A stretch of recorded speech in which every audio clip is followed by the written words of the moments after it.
You're watching the Action Sports Jax 24/7 network. Now it's time for the Brent and Austen Show.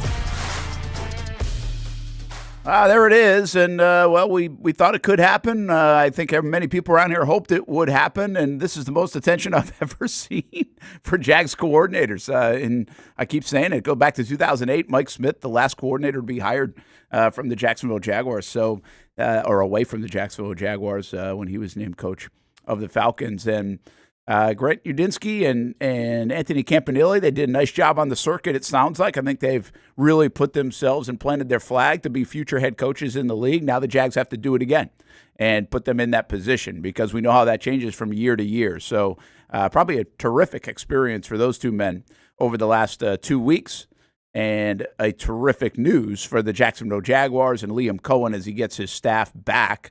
And now we see where this team can evolve in 2026. Welcome to a Wednesday, everybody. Brent Martineau, Austen Lane in Orlando. Just got done with a workout, I think, or maybe going to one. You going or just got done? No, I'm going to one here at 11 o'clock. All right, good deal. And Jason Hamby here as well. We'll get to we can talk about the Jags coordinators. I feel like we've been talking about them a bunch, but the big story of the last 18 hours is the leaking of Bill Belichick not going to the Hall of Fame. And so I want to get your thoughts on that. And, I mean, it feels a little bit like the Shedeur Sanders Pro Bowl conversation, but on steroids, because this one is more important in many respects. What a joke, right? At the end of the day, I don't know how many people can have a different response than that, except there are 11 people in the room. You need 40 out of 50 votes, and there are 11 people in the room that said, nah, not this time. Now, it's not as simple as that, the way it goes, but the reality is he didn't get 40 out of 50, which just seems asinine. No, I mean, it's literally, I think it's an embarrassment to the league and it's an embarrassment to the sport. And I mean, I can see the side where it's like, all right, was Bill Belichick the friendliest guy? Was he the most personable guy? Probably not, right? And I think some of that voting took that into account. The issue is that if you're a voter, if you're selected to vote people into the Hall of Fame, you need to put pettiness, you need to put personal relationships aside, right? You can't look at Bill Belichick and say, well, in this interview, he wasn't really nice to me, so I'm not going to vote on him because he's one of the best coaches of all time. You can't do that. You have to separate your personal feelings from what happened on the field. And when you talk about what happened on the field with Bill Belichick, it's one of the best, if not the best, coaching job that has ever been done in the NFL. And to not have him be a first-ballot Hall of Famer, it's embarrassing, and shame on the voters who didn't vote him in. Yeah, there's I've always done the Hall of Fame in a way that's not as formal as everyone else, and it's kind of like an eye test, ear test thing for me, where really it's an ear test. It's like, hey, you say a name, Baseball Hall of Fame, whatever, and I'm like, oh yeah, no doubt. Or you might say it, and I'm like, yeah, let me take a deeper dive, or I'm like, yeah, no way, that ain't it. And that's kind of where I go on a lot of these things. You can have your formalities, you can have your, your procedures.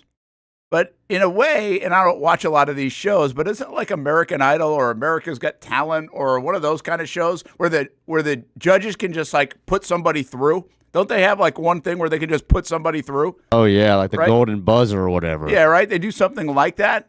Well, this should be it, right? This is when the NBA has LeBron James. It's like, yeah, we don't do the procedure. Boom, Hall of Famer. When Bill Belichick's up for it, boom, Hall of Famer. Doesn't even count against the 5 or the whatever number it is now, right? I mean, what are we doing? That's as simple. Like, we don't need an actual procedure, formality, vote for guys like this to get in the Hall of Fame, Austin. That's kind of the way I would look at it and approach it. Like, I don't know how many slam dunks you're going to have in the history of the game. But the bottom line is Belichick, Brady, the most recent, slam dunk. Peyton Manning, slam dunk. Then there are others like Phillip Rivers and Eli Manning. Those aren't slam dunks. Even Tom Coughlin, who we think should be a Hall of Famer, I don't think it's a slam dunk. You can make the argument. So there's just a difference between, okay, automatic and let's have a discussion. Yeah, and at the end of the day, I think there needs to be accountability too in the media, whoever votes for these things, right? Because you take pride in posting articles and putting your name on it. Why don't they share the names of the guys that didn't vote for Bill Belichick? Let's see their names. Let's see, like what they're bringing to the table. Because I think it's very easy to be petty, to cast a vote and say don't get in, and then you kind of hide under the cloak of invisibility, where nobody knows who voted yes or no. Which I believe so. I mean, are they going to release who voted yes or who voted no? There are a lot of people coming out and saying who they voted for, but then I don't think it's formal to release it. I think a lot of people in the Major League Baseball are willing to do it. Heisman Trophy, they're willing to put it out there, but I don't think there's a formal way of knowing who did what. I'm thinking baseball there might be. There might be in baseball, they might actually say who it is like a couple of days later, who voted for what. Okay, well, whoever voted against Bill Belichick, feel free to come out and stand up to it, right? Yeah. Stand up to your vote, right? Because if you are afraid to say that you didn't vote for Bill Belichick, then that tells me all I need to know in terms of this whole voting process. Like, if you're too much of a coward to hide behind, just being invisible and everything, okay, well, then obviously this was a personal thing, and this wasn't actually about being one of the best coaches of all time. Yeah, I'm going to read this thing from Mike Sando. He works for the NFL for almost 3 decades now, and he's got a vote. And I thought it was pretty interesting because it's changed. In fact, if you want to go listen to how it's changed, check out Storytellers of the 904 with Sam Kavares, who has a vote. And I've asked him, I haven't heard back yet from Sam. I just asked him this morning if he's willing to share if he voted for him or not. But from what you retweeted on Twitter, it looks like he did. He did. And so, seems like. But anyway, Sam takes us a little bit inside the room, and especially since it's changed over the last couple of years, and it was more akin to getting Baselli in, Coughlin, and more like Fred Taylor, Willie B in. Like, we have a conversation about that, and it's on our playlist on YouTube. You can go check it out. And there are a lot of other things we really like. Our Storytellers of the 904, but that's part of the discussion in that 90-minute conversation. So anyway, Mike Sando is a Hall of Fame voter. And this is a little bit lengthy, so I'll try to get through it quick. But it just gives you an idea. I think it's important that people know the idea of it if we're going to talk about it, because it's not just like, hey, yes, check, check. It's a little bit different than that. So this guy kind of says, if you put it in context, this is how something like this could happen that you don't get the 40 out of 50. He said Belichick, Kraft, Craig, Anderson, and Greenwood are competing for 1 to 3 spots. Those are the 5 names, separate from the 15 modern era finalists. So it doesn't have anything to do with the players going in. 50 voters each pick 3 of the 5. So you got to pick 3 out of those 5 of the Belichick, Kraft, Craig, Anderson, Greenwood nominees. Between 1 and 3 make it. 40-plus votes needed for anyone besides top voter maker to get it. It's a zero-sum game. Huge change made in last year. 250 total votes to go around for 5 candidates with a high bar for clearance, he says. Now we count the potential ways Belichick might get fewer than 40 votes. Let's just say 4 to 5 voters who were strong advocates for specific senior players figured Belichick was going to make it regardless. So they funneled votes to competing candidates in hopes of boosting them over the 40-vote threshold. A lot of guys have agendas sometimes. I mean, not a bad agenda, but like, hey, I really think this guy belongs in the Hall of Fame. I want to make sure I get my vote. And I kind of get what he's saying there. That can happen. He said, like, what happens if 4 or 5 people do that and leave Belichick off because it's a no-brainer? He says, let's say a few voters prioritize senior players thinking that Belichick will be back in the room next year while the players are on the ballot. Now, that's the one that's like, you shouldn't do that. Right. Like, you shouldn't do that. You shouldn't be like, well, what if he gets in next year? He should be a first-ballot guy because he's one of the greats of all time, as Austen said. And then he said, let's say a few voters prioritize I read that. Let's say a few voters found Spygate cheating disqualifying. Well, should that be a thing? And I will say this, Austin, here's a difference. Like, in Major League Baseball, which I think is stupid too, they have a clause for like integrity and morality and other things. So the whole Pete Rose, the steroids, those kind of things, they have actually taken into consideration. In the NFL, they don't have that. Like, the NFL doesn't say, hey, was he a good guy or not? And so should the Spygate and cheating even be in play? Maybe that's a different topic. Let's say a few voters protested new rules making coaches eligible 1 year after retiring instead of 5. Okay, well, now we're getting crazy, I think, right? Because now we're getting to the writers and the voters who say, like, you shouldn't be taking those stances on someone else's name. Like, pick that in your own meetings in the Hall of Fame and try to get it changed in the next couple of years. But that should not affect Bill Belichick getting in or not. So he tried to make the case on why it could happen. I would say there are a couple of reasons while he's saying that where you could see it happening. If you're fighting for somebody else, you're like, he's going to get in. Like, I could see that. These other ones, I'm not so sure. So the bottom line is he should have got the 40 out of 50 at the very least. In fact, in many respects, he should have been a unanimous 50 out of 50. Like, if he's up for it, he's up for it. And he's a Hall of Famer. End of story. The one thing I do disagree with people, Austin, like, I'm cool with the accountability part. I think the people that do vote for this, the Sams of the world, everybody else, really value it and really, respect it. I think they put the work in and they know it's a heady honor to have a vote. I don't know if, like, there's been suggestion that former players should do this, and I don't think I agree with that. I don't think former players would take as much detail into what they do to say, should a person be in or not. I don't think they know the history of the game that well, quite frankly. I don't know if you'd find 50 of them that would value that vote to the point that you should. So I think these folks that are voting in many respects have been stewards of the game for a long time and are probably deserving of their vote, most of them. And so I don't like that concept. I'm all for, hey, somebody come out and make a case why you didn't choose Belichick. I like what you said there. Where are you? If you stand on it, right? But I think the people that are voting, for the most part, are fine. I don't think the system needs to change to having former players vote. What about you? I mean, I think former players should have an influence because I don't think anybody understands the game better in that era than the players that played in that era. I mean, let's take Tony Baselli, for example. We had to wait a long time for a Jacksonville Jaguar to be elected to the Hall of Fame. You mean to tell me if you would have sat Hall of Famer Jason Taylor in a room and Jason Taylor describes what it was like playing against Tony Baselli, maybe that wouldn't expedite the process a little bit and get Tony Baselli, in the Hall of Fame quicker? It's a possibility. Like, I don't think it hurts. I'm not saying give Jason Taylor or players of that Hall of Fame, nominees era a vote. But I do think there should be like an open panel or a room of discussion because, I mean, what better way to really, put into words what a player meant to the game than the peers that played with him or the opponents that went against him. Yeah. And what happens a lot, well, in this case, actually, Tom Brady, somebody, I can't remember now who got it, but somebody got a long quote from Tom Brady endorsing Belichick. Saying he's the greatest coach I've ever been around, like the whole thing, right? Gushing about Belichick. And so that's what they do. I think, like, to your point, Jason Taylor, I think Sam Kavaris had quotes from Jason Taylor, like playing against him. Anthony Munoz, who called Baselli like the best left tackle in the history of the game, and that's the best left tackle in the history of the game, calling Baselli that, So, I think they play a role. I don't know if they should play a larger role than that, and maybe there's a way. Pretty wild, though. At the end, listen, I don't know if I care. I mean, what is Jordan going to do now, though? Phenomenal question. I'm just shocked that we don't have a tweet out that we could have started the show with. Disappointed. Where is it? Defend your guy. Let's go. Defend your guy.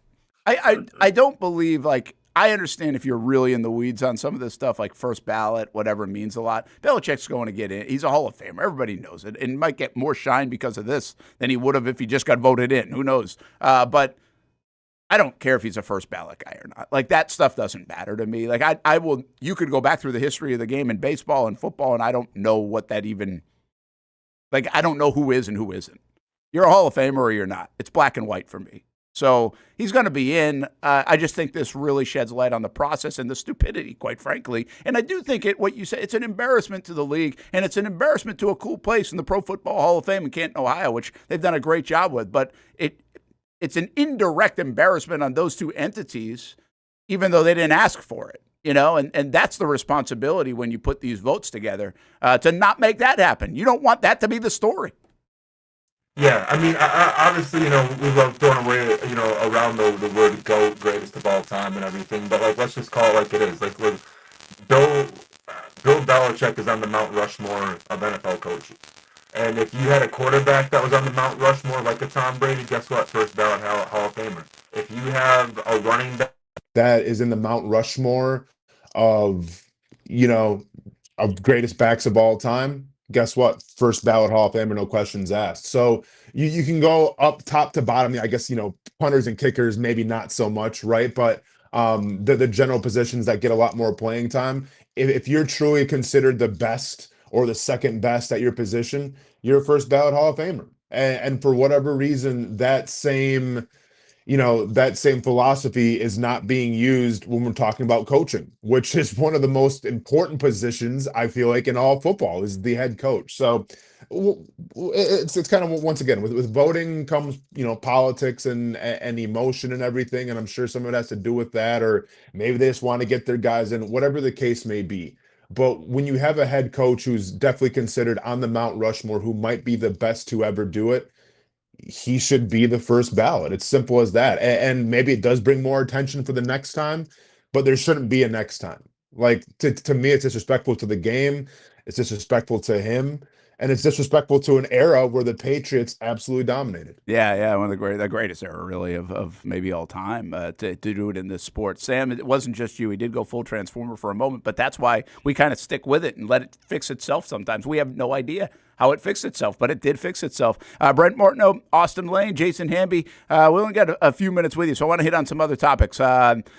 Listen, we've talked about Udinski Campanile. Did it make you – here's what I want to ask you. Did it make you feel a certain way that they came back? I felt like it made Jags fans and Twitter feel a certain way. I kind of expected them to be back from the jump. Like, if you go back to the end of the year when they were going to be interviewing, sure, there were times where it's like momentum, like, oh, maybe not. Like, I thought Udinski might go. And then all of a sudden, Camp, with the mix that he was in Arizona before LaFleur jumped in there, sounded like maybe a chance. But I kind of felt like they were going to be back. So it's not like, whoa, yeah, but I felt like that in Jacksonville, which was kind of cool, is my point. I'm not being critical of that. I thought it was pretty cool that everybody reacted like, let's go. Let's run this thing back. It felt like big news that they were returning. You don't usually get that from assistant coaches, Austin. Yeah, but I mean, I understand that, but it's assistant coaches that, number one, were part of a 13-win season, and number two, have elevated the players in that locker room to the nth degree, and that's where the enthusiasm and the excitement comes from. And I'm obviously excited as well.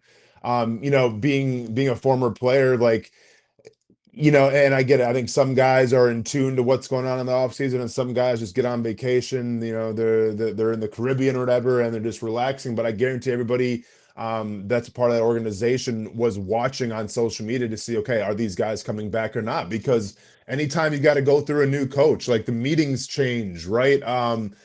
Just like there's the whole process of feeling the coach out first, making sure he's cool and everything. Like, there's a lot that goes in to bring in a new coordinator, whether that offensive coordinator is calling the plays or not. And whatever sport that you play, professional athletes are all creatures of habit. So to bring back what a lot of players in that locker room are accustomed to, whether it's with Coach Camp and how he conducts himself, how he runs things, or whether it's with Grant Udinski now in those offensive meetings, like, it's only going to be a great thing. And that's why I think a lot of Jaguars fans are excited, and I'm excited, because once again, it's like you had a great thing happen this past season. Didn't get to the ultimate prize, but you still had a great thing happen.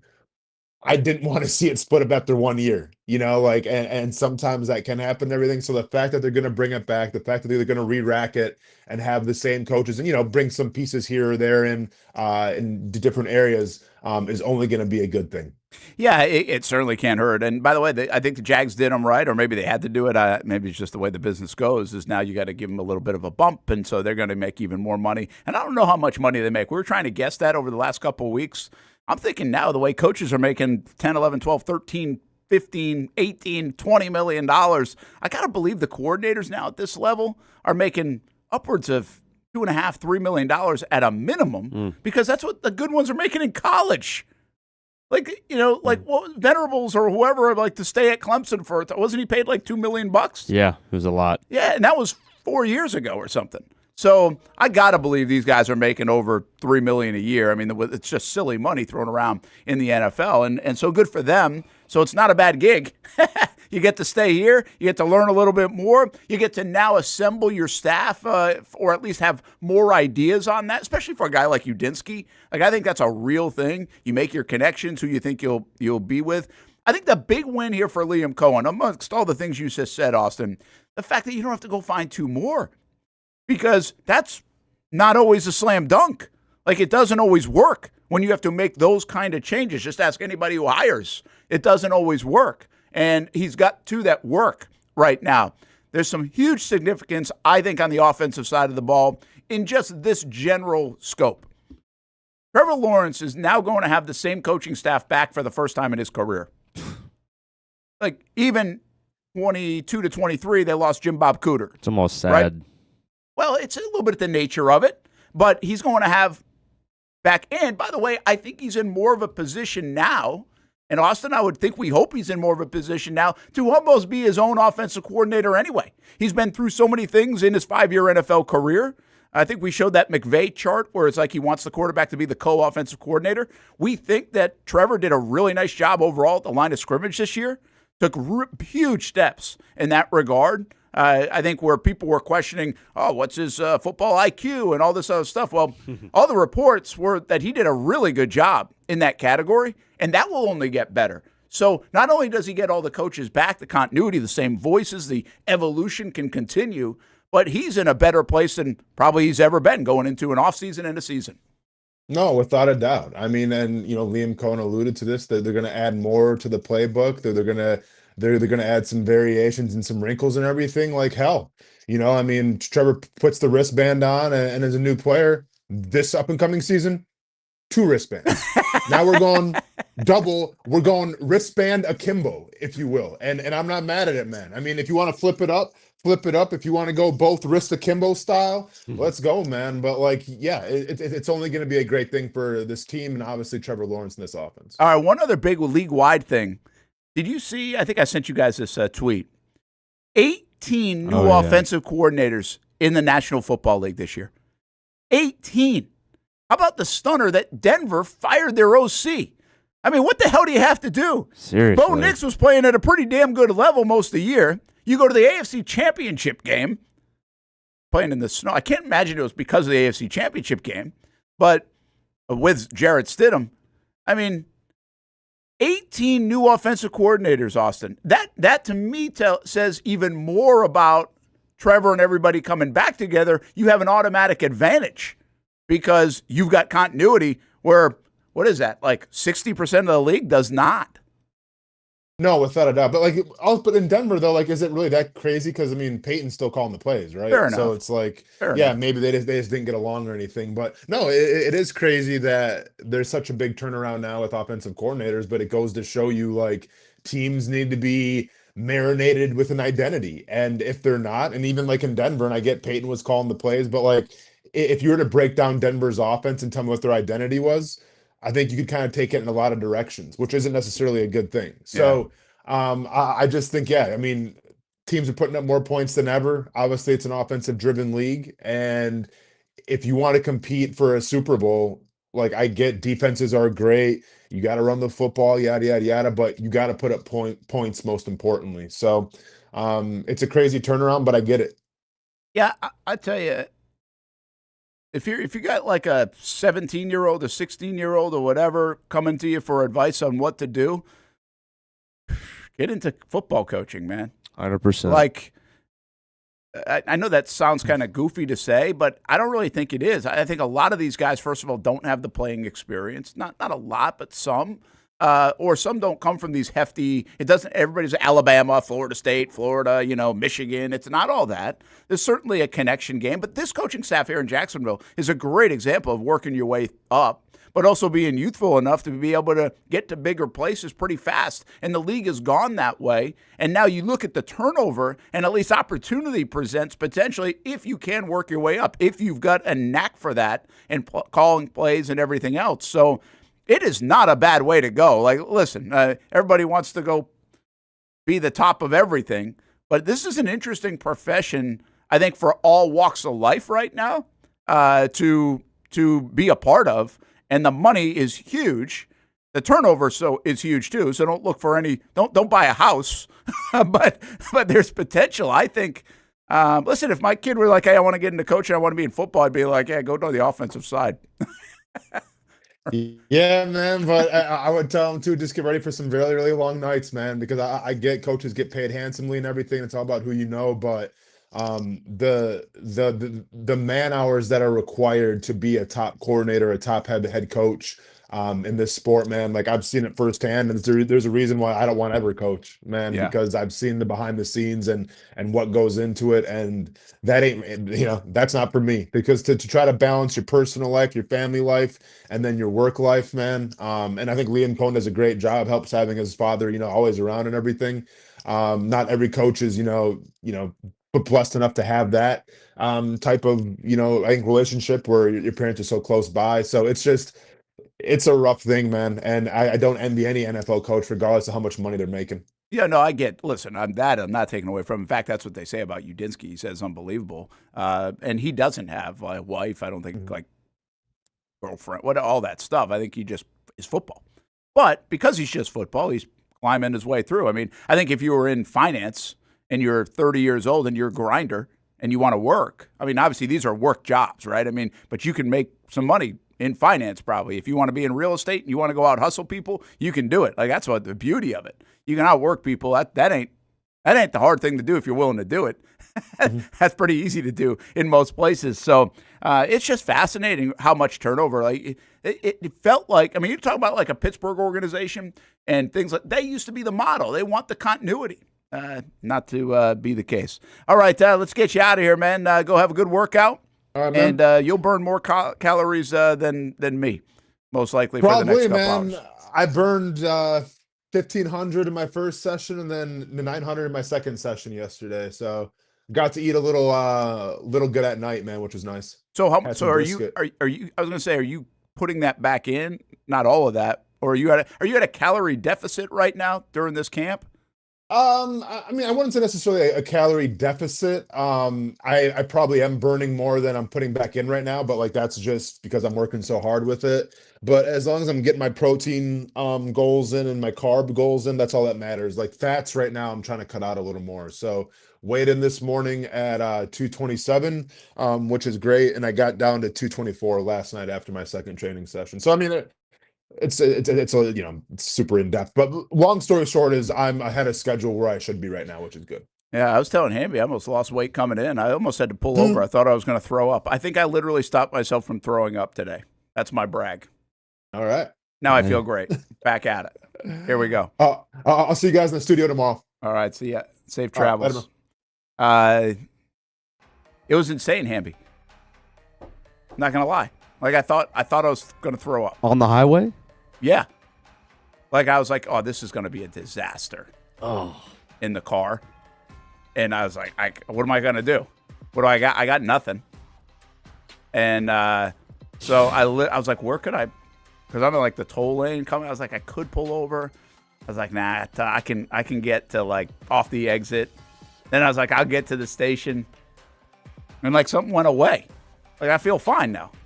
Doesn't make any sense. That's so bizarre. And I got to be honest with you, and knock on wood here, I can't remember the last time I threw up.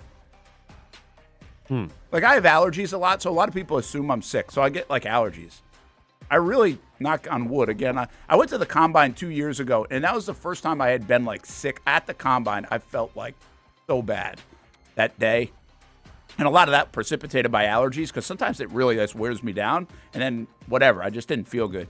But that was the first time I like really, really didn't feel good in years, like more than 5 years. But I didn't know what was happening. Probably was gas. Maybe. I don't know what it was. I had like chicken pot pie last night. I won't tell you from where just in case. And I started to think, oh, maybe something was there. But I loved it. It was good. I had some chicken pot pie as well. Oh, I love chicken pot pie. I had chicken pot pie last night for dinner. I was like, man, I could. Like, I'm already getting older. When I get older, I'm going to eat chicken pot pie like 4 days a week. No problem. I'm just going to go find it. No problem. Love chicken pot pie. Delphonic, thanks for pushing out the coordinators interview, by the way. Maybe we bring that back later in the week. We should. Really was a fun. Listen, that wasn't like Brent's the greatest interviewer kind of thought. Instead, I've told you right the day I was done with it and when I left it, and I think other people now feel it. It was a fun interview. Yeah. Not because I did it, because those guys were the subjects. They had fun with it. So we'll be back. Hey, speaking of fun, did you see the thing about the Savannah Bananas? Ooh. I didn't know it was real at the time, and then Hamby hit me up on it too, so apparently it is.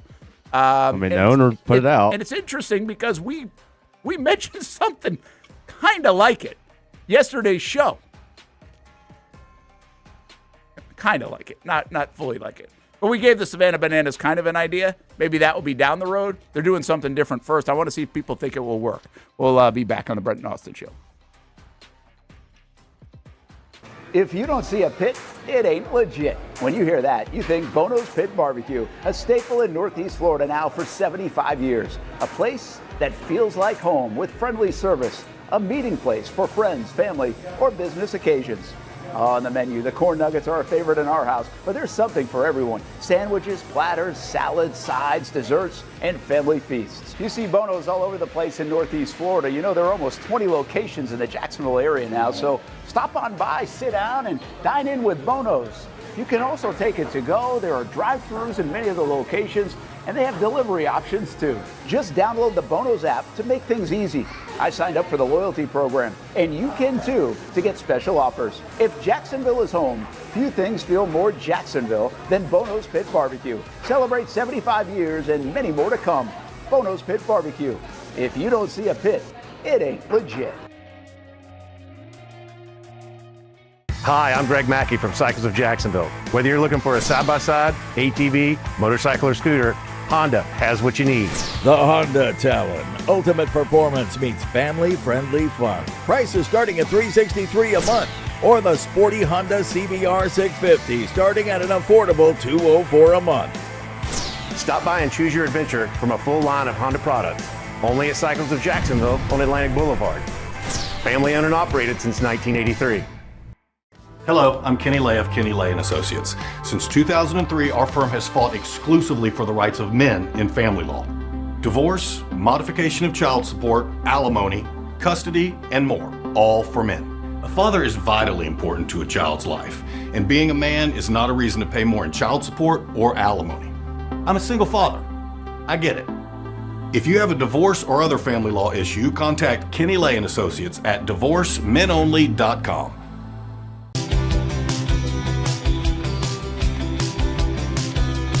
Welcome inside the Armor Guard exterior and gutter helmet showroom. There's a lot going on, like glass exteriors, replacement windows, and down there we have the retractable screens and awnings, plus hurricane protection. Let's talk more about those gutters, and to do that, we bring in Kevin. He's the owner, he's the expert. Why Gutter Helmet? Well, Gutter Helmet's truly the only maintenance-free product. It lets the trash and debris go on the ground, the water wraps around and goes inside. Unlike filters, they sit on top of the gutters, and the trash and debris build up on top of filters, which requires maintenance. With Gutter Helmet, we're going to keep you off the ladder, the most dangerous thing in your garage. With Gutter Helmet, you'll never clean your gutters again. So get off the ladder and put on the helmet. Gutter Helmet. Get a free estimate at gutterhelmetofnorthflorida.com. You can also call 904-762-7779 or visit the showroom on St. John's Bluff Road in Jacksonville. In this video, I'm going to show you how to easily access Action News Jax Now using your Roku device. First, launch Roku. Next, use the menu list to scroll down to the search feature. Then, use the remote to enter Action News Jax into the search bar, and then click Action News Jax thumbnail. Once you see this screen, go ahead and select Add App. Wait a few seconds for it to install. Once it finishes installing, press the star button on your remote and click on Move App or Move App to the top. Finally, select the app back on your home screen to open it. Now you can watch all the great content on Action News Jax Now.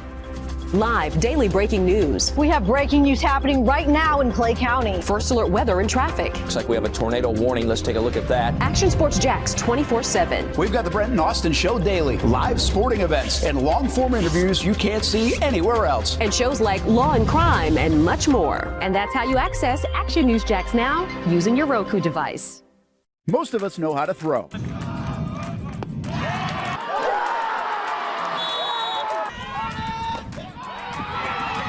But you need to know what to throw. I'm not talking about footballs, baseballs, softballs. We're talking about those items you need to recycle. Republic Services explains it easy. Recycling simplified. 1. Know what to throw. When in doubt, throw it out. 2. Empty, clean, and dry those materials. It takes an extra minute, but it makes a big difference. And 3. Don't bag it. This makes the recycling process faster and more efficient. This is a look at the Republic Services North Florida Recycling Center. You can make this process even more efficient. By utilizing those 3 steps, Republic Services can help you become a better recycler in your home. Learn more at recyclingsimplified.com. Welcome back to the Brent and Austin Show, streaming on the Action Sports Jax 24/7 network. I'll tell you what, I thought when I got outside today it was going to be freezing. It's 38. Is that all it is?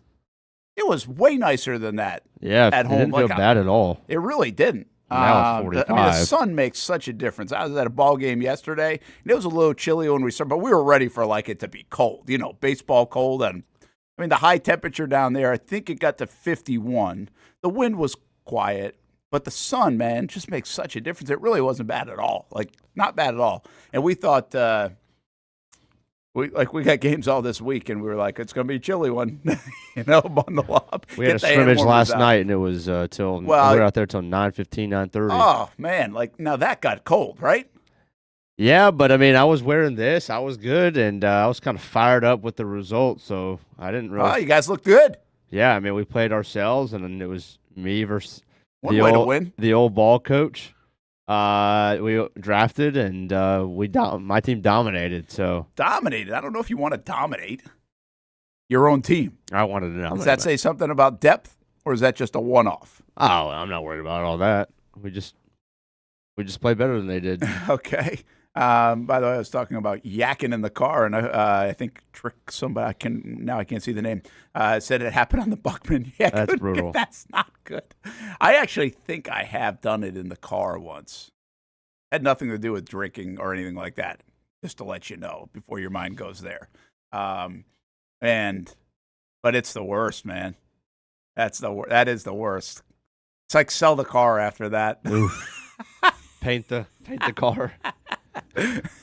Why before Popeye's nasty to me? Guess it's an old people thing. Whoa. Time out. I just said I had it last night. What are we doing? My in-laws in love Popeye. I mean, what are we doing? What a shot. An old people thing. I've actually loved chicken pot pie since I was a kid. It really, it's one of those things, if I see on a menu, I'm getting it. Oh, yeah. And there are not a lot of things like that for me. Like that, I absolutely, and I think there's some rarity to it too, right? Pot pie, it's not on every menu. Right. So it's something different. But, I mean, I used to live when I was a kid on those, I just remember the brand. It's like Morton pot pies are like 99 cents. Even when early on in this industry, I just get those and eat them up in the microwave at work. I even like those, and those aren't really that good. That might be one of those things that's one of the only things in the world that are inflation-proof. They still might be 99 cents. They might still be 99 cents. Yeah, man, get yourself a good. What's the place down in St. Augustine? What's the coffee shop down there? Kookaburra? Is that how you say it? I think it is. And they've got a bunch of them now. But they do like the almost the. I think this is more of kind of an English thing. Why do I don't have the name of it now? But it's a pie basically, right? It's like a meat pie. I think that's it. Just like a meat pie. It might be called something else, but they have sometimes they'll have just meat, or they'll put mashed potatoes in there. They have a variety of them, but they have those down at that coffee shop at Kookaburra. Those are good. Good little like snack to have. And they sell, but you don't really get them a lot of places. That's the point. I don't know if pot pie is a hard thing to cook or whatever. My mom used to make it, and she's not a cook. So, Aussie pies. I think he said Aussie pie. There you go. Maybe that's it. It makes sense with the Kookaburra, right? My mind wasn't doing that. Back to the throwing up in a car. I had to pay cleaning company to clean the car. Yeah, that's a good idea. Those poor people. Hope you gave them a good tip. Oh, yeah, you just said you did. Left it. Yeah. That's one of those things like, what could you ask somebody to do that you feel bad that you have to ask them to do it. Yeah, that's one of them. And that would be one of them. 100%. Like, I get the idea of paying somebody else to do it, and I would pay top dollar, but I also would feel bad paying top dollar. Yeah. To get somebody to do it. Brent Martineau, Jason Hamby. Sorry if we're like talking about yakking here on the show. Probably doesn't put you in a good space here in the morning. How about this? I saw this last night or this morning. Hamby saw it. And, Savannah Bananas are really a cool story. And if you've never been, you don't have to like baseball. Mm-hmm. It's a great show. You've been? Oh, yeah. Oh, you went to the one here? Yeah, we went here, and we had it's too bad you weren't with us at that point. We had like a little station get-together, kind of like we just did at the other place. We did it there. We got like a suite. Oh, by the way, the news is taking your idea. Oh, really? They're doing a little get-together? Yes, they are. That's a great idea. I mean, listen, it's not my idea. They have the place. Cool. I saw the place. I know. So it's not like I came up with this big company plan, but that's good that they're taking it. I would encourage others to over in the town center. That was a fun time if you're looking for something to do. And the beauty of that thing was, and this is what I wanted, is you really don't have to you don't feel like you got to be there for 3 hours. Right. It was like get in, get out, go do your thing. It's at the town center, so if you want to go to lunch and do whatever else, make it a day with whoever, you can. So good to see the newsers are doing it. But Savannah Banana is really fun. I thought it was terrific. And I'm a baseball traditional guy. So it's not like, I think there are some people probably, what are you doing to baseball? No. It is certainly the Harlem Globetrotters feel of baseball, but a freshness because it's so unique. And I wouldn't say better. When I was a kid growing, the Globetrotters were unbelievable. The Globetrotters still are a thing. I don't feel like they carry as much weight as they once did. The idea was awesome and catchy. And so is this. And so I don't know if there's a shelf life to the Bananas at some point, but they're playing stadiums now. I mean, like football stadiums. Yeah. It's amazing what they definitely built. Still ascending. And it's right up the road. And we also have had locals play in it. So really cool. You talk about like your baseball kids that you're coaching right now might have a shot to play for the Savannah Bananas. I don't know what it takes to play for them. Obviously, you got to be pretty good. You got to be pretty skilled. And you probably have to be somewhat entertaining in some way, shape, or form. But there are different forms of entertainment. Some people can sing. Some people can dance. Some people can do a lot of tricks with a glove and a bat, So whatever your skill is, it's really cool. So the Bananas are launching, it sounds like, a spin on youth baseball where it sounds like they're going to do leagues and eventually get to a World Series of banana ball at the youth level. Mm-hmm. And you don't like it. Well, I mean, can we hear what the guy is pitching first? Sure. You had to know what you had. I don't know if you had it. Yeah. Well, no, I don't like it, and here's why. There is a problem with youth baseball right now. That's true. It's a problem. Parents are paying too much. They're driving all over the country. They're paying literally to go watch the tournament. It's paying for parking. It's $1 billion industry. I could care less about that. There's a problem. I think about when we were kids, we could just go out and play. It's affordable. We can go out in the backyard. We can go play. We can go to the field. We can play. Banana ball is supposed to be accessible. It's supposed to be fun. Parents don't even look forward to it anymore. I want to create something where parents are fired up to take their kids to go play banana ball because it's fun. It's fun to watch. It's exciting. We watch these kids. They're doing trick plays. My 7-year-old, he loves it. We're watching them. They're doing walk-ups. There's a huge opportunity for us there. And I believe that's probably one of the next big things that we can change the game with. But it's going to take step by step ferociously to get there. It's hard right now to do what we do. How much time and effort did you guys put into those tournaments? The first one, you were signing for hours. I remember it. It felt terrible. But if we want to give a great experience, we got to do the unscalable to do the scalable. It is hard. We got to put that effort in. I don't want to just say roll out banana ball for the youth all over the country, and we got some people that don't represent us the best way and don't do it the best way. That's not fair for the kids. It's not fair for the parents. It's not right. So the answer is, Andy, we want to grow that tremendously. I believe there's a world where there's 1 million+ kids playing banana ball. I believe there's a world where the first ball a kid picks up when he's a kid is a yellow banana ball. But to get there, we have to make sure that we do it on our terms where we control the experience, from the umpires to the coaches to the music, and that is extremely hard. So I believe there's a world where maybe some of you guys, maybe some other banana ball players can help champion that and help grow that with us. And that you might have even a bigger opportunity to make an impact in the world with that than you do on the field. I thought my impact was going to be as a player. I was wrong. My impact was doing this. So for guys that really interests you, speak up, share that with us. Because I'll tell you, you're going to be able to look in 10, 20 years and say, look at what we built. We had 2 Banana Ball youth tournaments, and now we have 1 million kids playing Banana Ball every day. They're dancing, they're singing, they're celebrating, they're having fun. And then we have Banana Ball Youth World Series. 30,000 fans watching them. It's going to be special. We will build that. It's just going to take one step at a time, and we're going to need the right people to do that. I like that cat. I mean, good. Hats off to those guys for what they've done. First of all, got to work for sure. Yeah, Savannah Sandnats, and I agree with what he said. They work their ass off, man. I mean, those guys. It cannot be easy when it gets that big. You know, they came up with an idea of, hey, let's do this, and probably make a little money too. And now it gets so big that, I mean, it's nonstop. But they're moving it forward with the youth stuff now. I think it's an ingenious idea. I really do, because it comes from 2 places for me. One, when you think of banana ball type of stuff, you think of kids playing.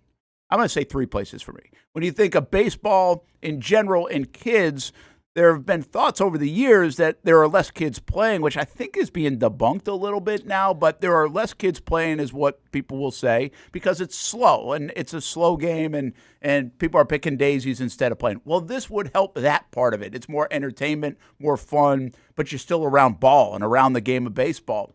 And then the last part for me is I've been a believer I've really got onto this the last year. I haven't spoken a lot about it, but throw it out there once in a while.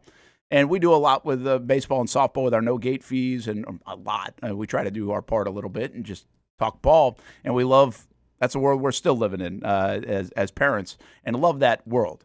So I don't hate the world of youth baseball and softball the way some people from the outside looking in would.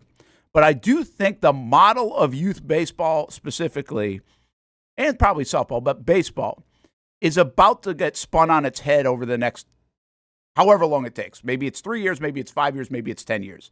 The model, the boon of dollars, in my opinion, was predicated on the idea that us as parents would have to go to places like Fort Myers or Hoover, Alabama, or Atlanta, Georgia, because the sell there was college coaches would be there to see your kid. Eventually, that's where you're going. And so even though you knew at 8 years old and 10 years old, it was still kind of getting you used to the idea that eventually you'd end up in East Cobb and there'd be all these coaches there and they'd be watching you, or West Palm Beach or Fort Myers or those places.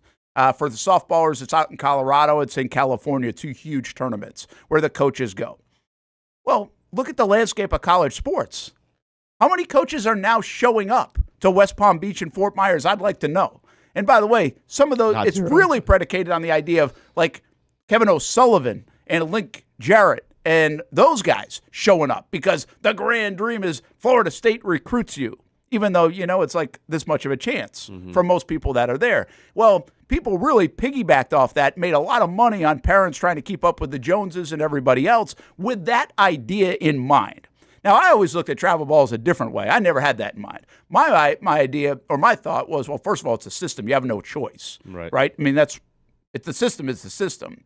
If you want to, but the biggest reason why what I liked about travel ball is it gets you supposedly, and in a lot of cases, against some really good talent. Yeah. So you're playing and seeing what's out there.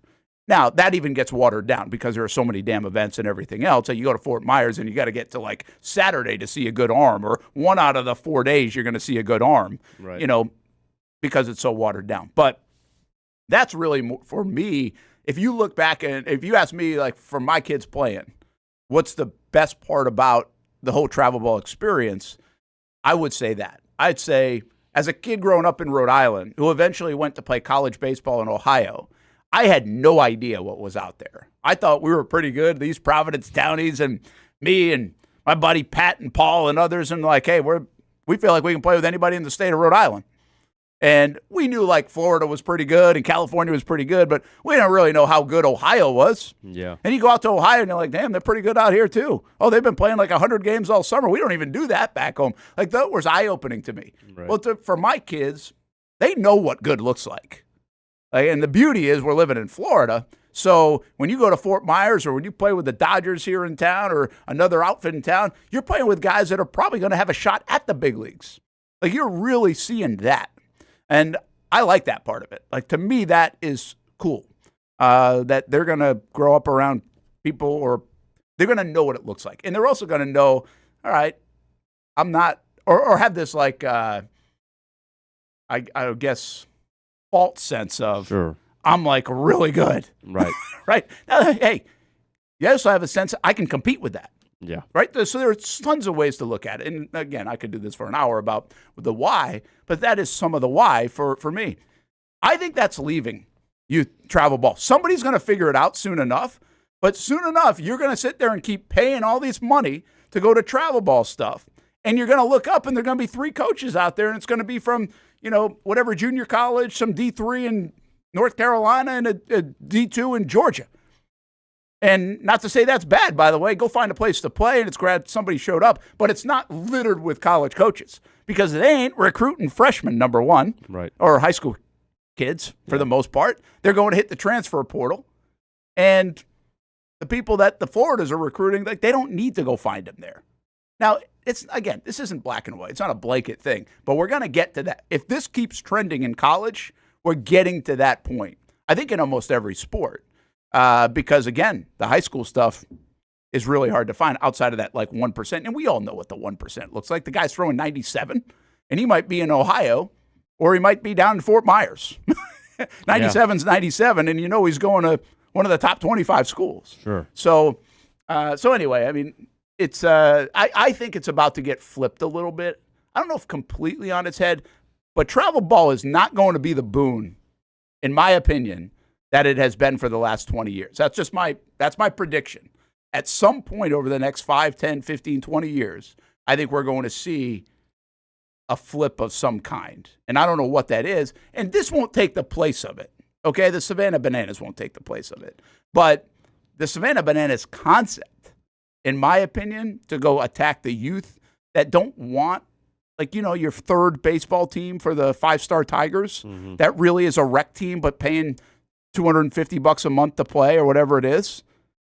Like, get out of that and get that third team to go play Savannah Banana Ball. Like, because that's what they're doing. That's more fun for everybody. I like that idea. Yeah, Brent, I don't know if this is going to be all that fun. Just because it might be fun for the kid one time. So I like the idea of them having a tournament, right, that you could do almost like a Cooperstown, where you go and a month before you submit your walk-up song and you come up with a bit to do as a team and whatever. You practice your tricks for this one tournament. But other than that, how many times has it? I'm trying to imagine if my son, as a parent who's 10, goes out there and is dancing and all this stuff. And y'all always know I'm old and all this stuff and I'm no fun, all that good stuff, whatever. How it's going to get old, man. I can't watch little Timmy do the same dance more than one time. Oh, that's cute. It's funny. All good. All right, let's freaking play. It for kids who are not going to be able to rehearse it and we have a hard enough time getting our 10-year-olds, which I'm using that age because that probably seems like probably the target for whatever they're going to do. I got a hard enough time getting him to catch a fly ball, much less catch it behind his back. Like, sometimes watching 10-year-old baseball, you know it, I know it, we all know it, is brutal. Watching 10-year-old sports of any kind, basketball, I mean, they can't even make a layup, and there's more turnovers than shots. Football, they can't throw the ball more than 5 yards. I mean, fill in the blank. It's brutal sometimes. And you go because it's your kid, but I don't know, man. I'm not buying this. And then from a coaching perspective, I think this is a decent point. You just said this in the break. This would be brutal, man. If I got kids showing up to a high school tryout, yeah, right, at our high school, None of them are going to know how to play the game the right way. And again, I see that a lot of kids would steer clear of this, especially the parents who really want them to play college ball or really want them to, advance to the highest, get the most out of their playing career. They're not going to really mess around with this. I get that. But, dude, if I got kids showing up, trying to dance, or really worried about their walk-up song, or trying to do a trick play, like, dude, go somewhere else. And I think every high school coach would agree with me. Like, we don't need more of this. We already have enough antics already. Like, my kids are already talking about what their double celly is going to be, Brent, and we haven't played a game yet. Yeah, that's okay. So the double celly's not bad, by the way. I'm not hating on the double celly, but if it goes more than that, I get it. I don't think I'm going to go to a Creekside Bartram Trail game and see people dancing on their way up to the bat. Now, in 20 years, I don't think I will. I get what you're saying from a coaching standpoint. So where's the separation, right? Where's the separation between, like, the real serious baseball and what I said is taking a bunch of kids that are really just playing because mom and dad want to keep up with the Joneses and having them have a joy for the game because there's other things to incorporate. And even if they're not as good talent-wise as whoever's throwing 94. So, I mean, people are going to have to figure that out on their own. But that already exists is my point. There's a delineation, and they're all in the same pool. So, like, they shouldn't all be in the same pool. Sure. People are just the travel business is taking advantage of the people in that pool that shouldn't be there. Yes. On the backs of some really good, talented teams and players. That's just the way it is. And the sell of playing at the next level. And coaches are here, and this is how you get seen in a perfect game rating, which means absolutely nothing. So, like, that's where I think the good can come out of something like this. How that's divided, where you choose to go. I think but because here's the deal. I would say this. If you're teaching a kid how to catch, right, and it's hard enough to teach a kid how to catch, this is way more fun to learn how to catch in this kind of atmosphere, in this kind of space. Oh, yeah, it is, man. I mean, you're going to have way more fun at 8 years old, 10 years old, learning how to play the game in this arena. And then what happens is you find you're going to see some kids that are really talented that move on to play high school ball for you in a very serious way, and then to the Florida Gators and then to the big leagues. Like, you will find talent that way, I think, for that level too. Here's the fundamental thing. I think it all can be measured down to this. He said that one day they want some kids, first time picking up a baseball, to be a banana ball. I don't want that. That's fair. I don't want that. Fair. That'll be up to mom and dad, though. Well, I mean, it's a clown show to begin with. And I appreciate it, but you have to learn the game, the history of the game.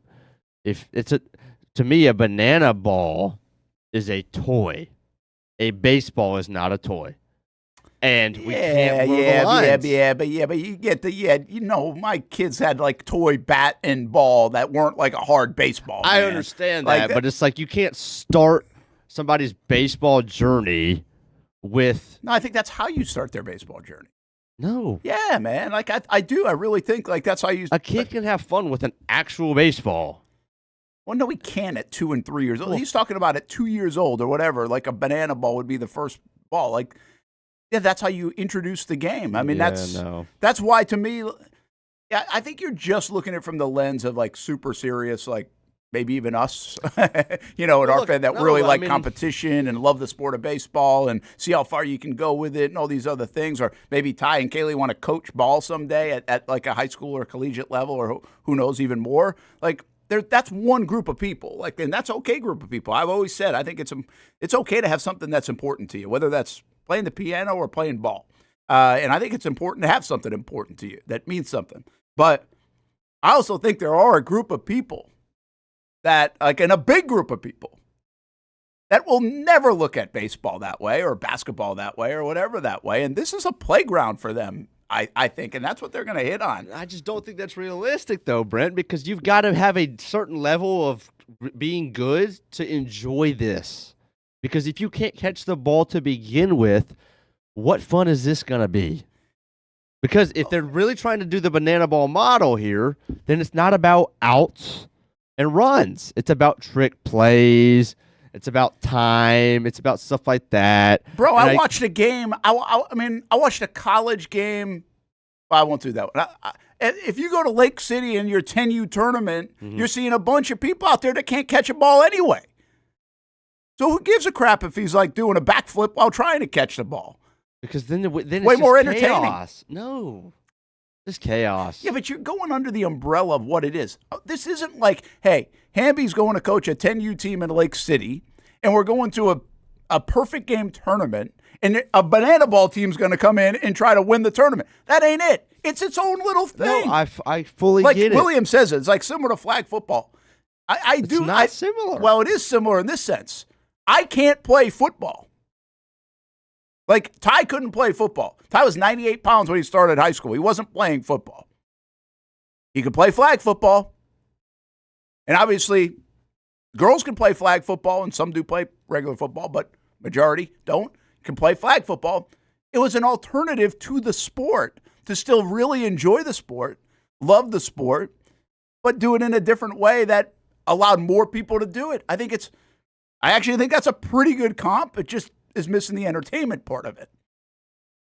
I would say this, man, basketball could do the same thing with the Globetrotters. Maybe that would have been the vision of them.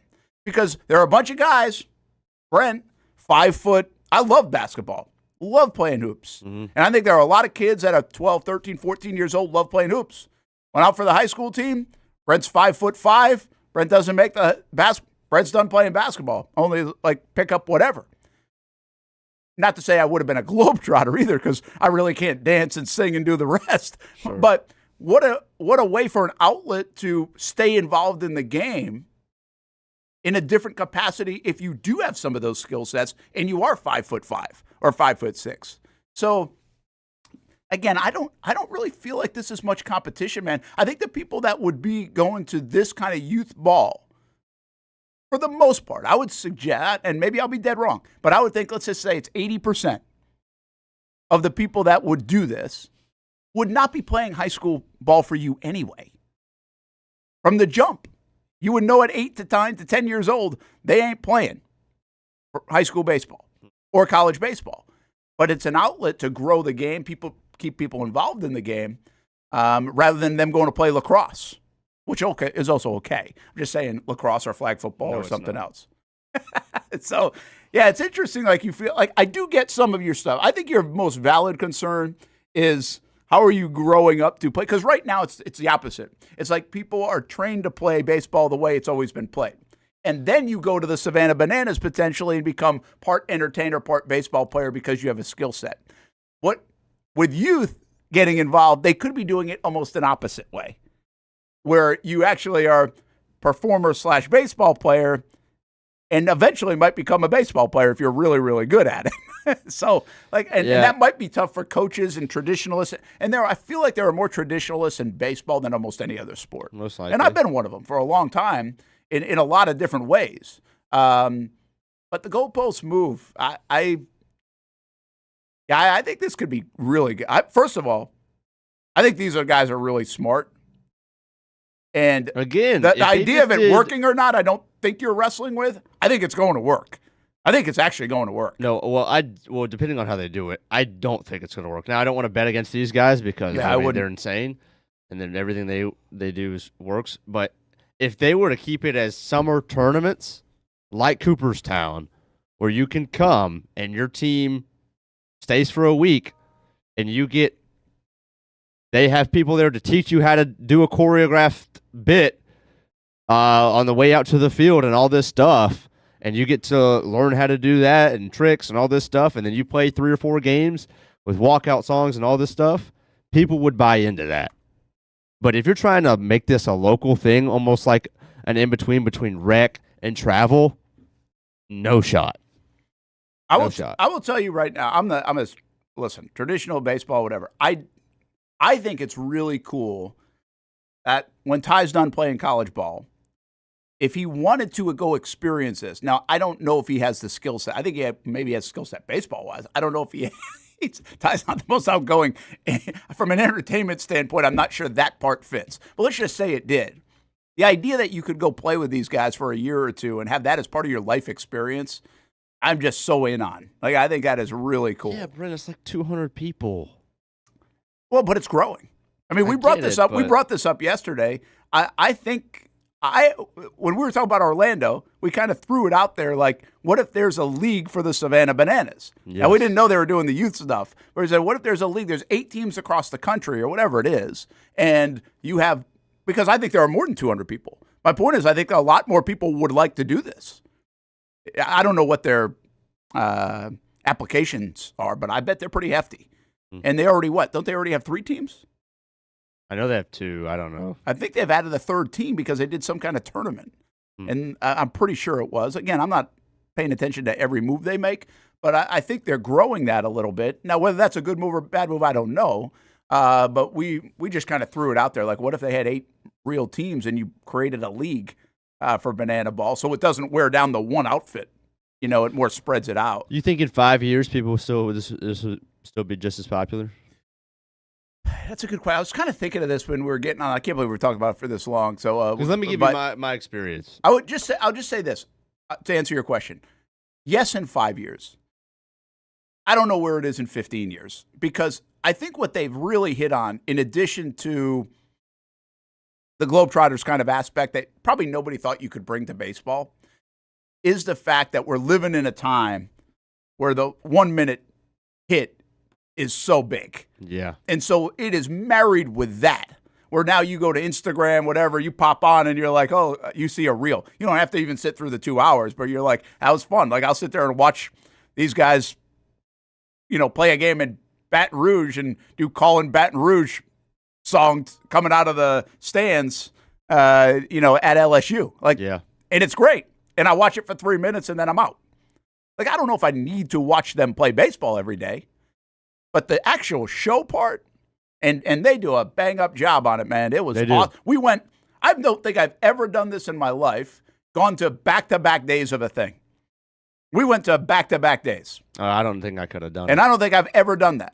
The closest thing is I went to Garth in December, then brought my mom in like March out to Vegas. And we enjoyed it both days. Yeah, I think a lot of people are going to be one-and-doners with this. I don't know, man. They've created a culture. I get that, but like unless you have young kids, it's. I don't think it's a young kids game though. Brent, I'm telling you, I went once, I can't go again. Yeah, maybe. Hey, listen, there are a lot of things that ain't for me, and I respect it. Like, and I'm not even like hating on it.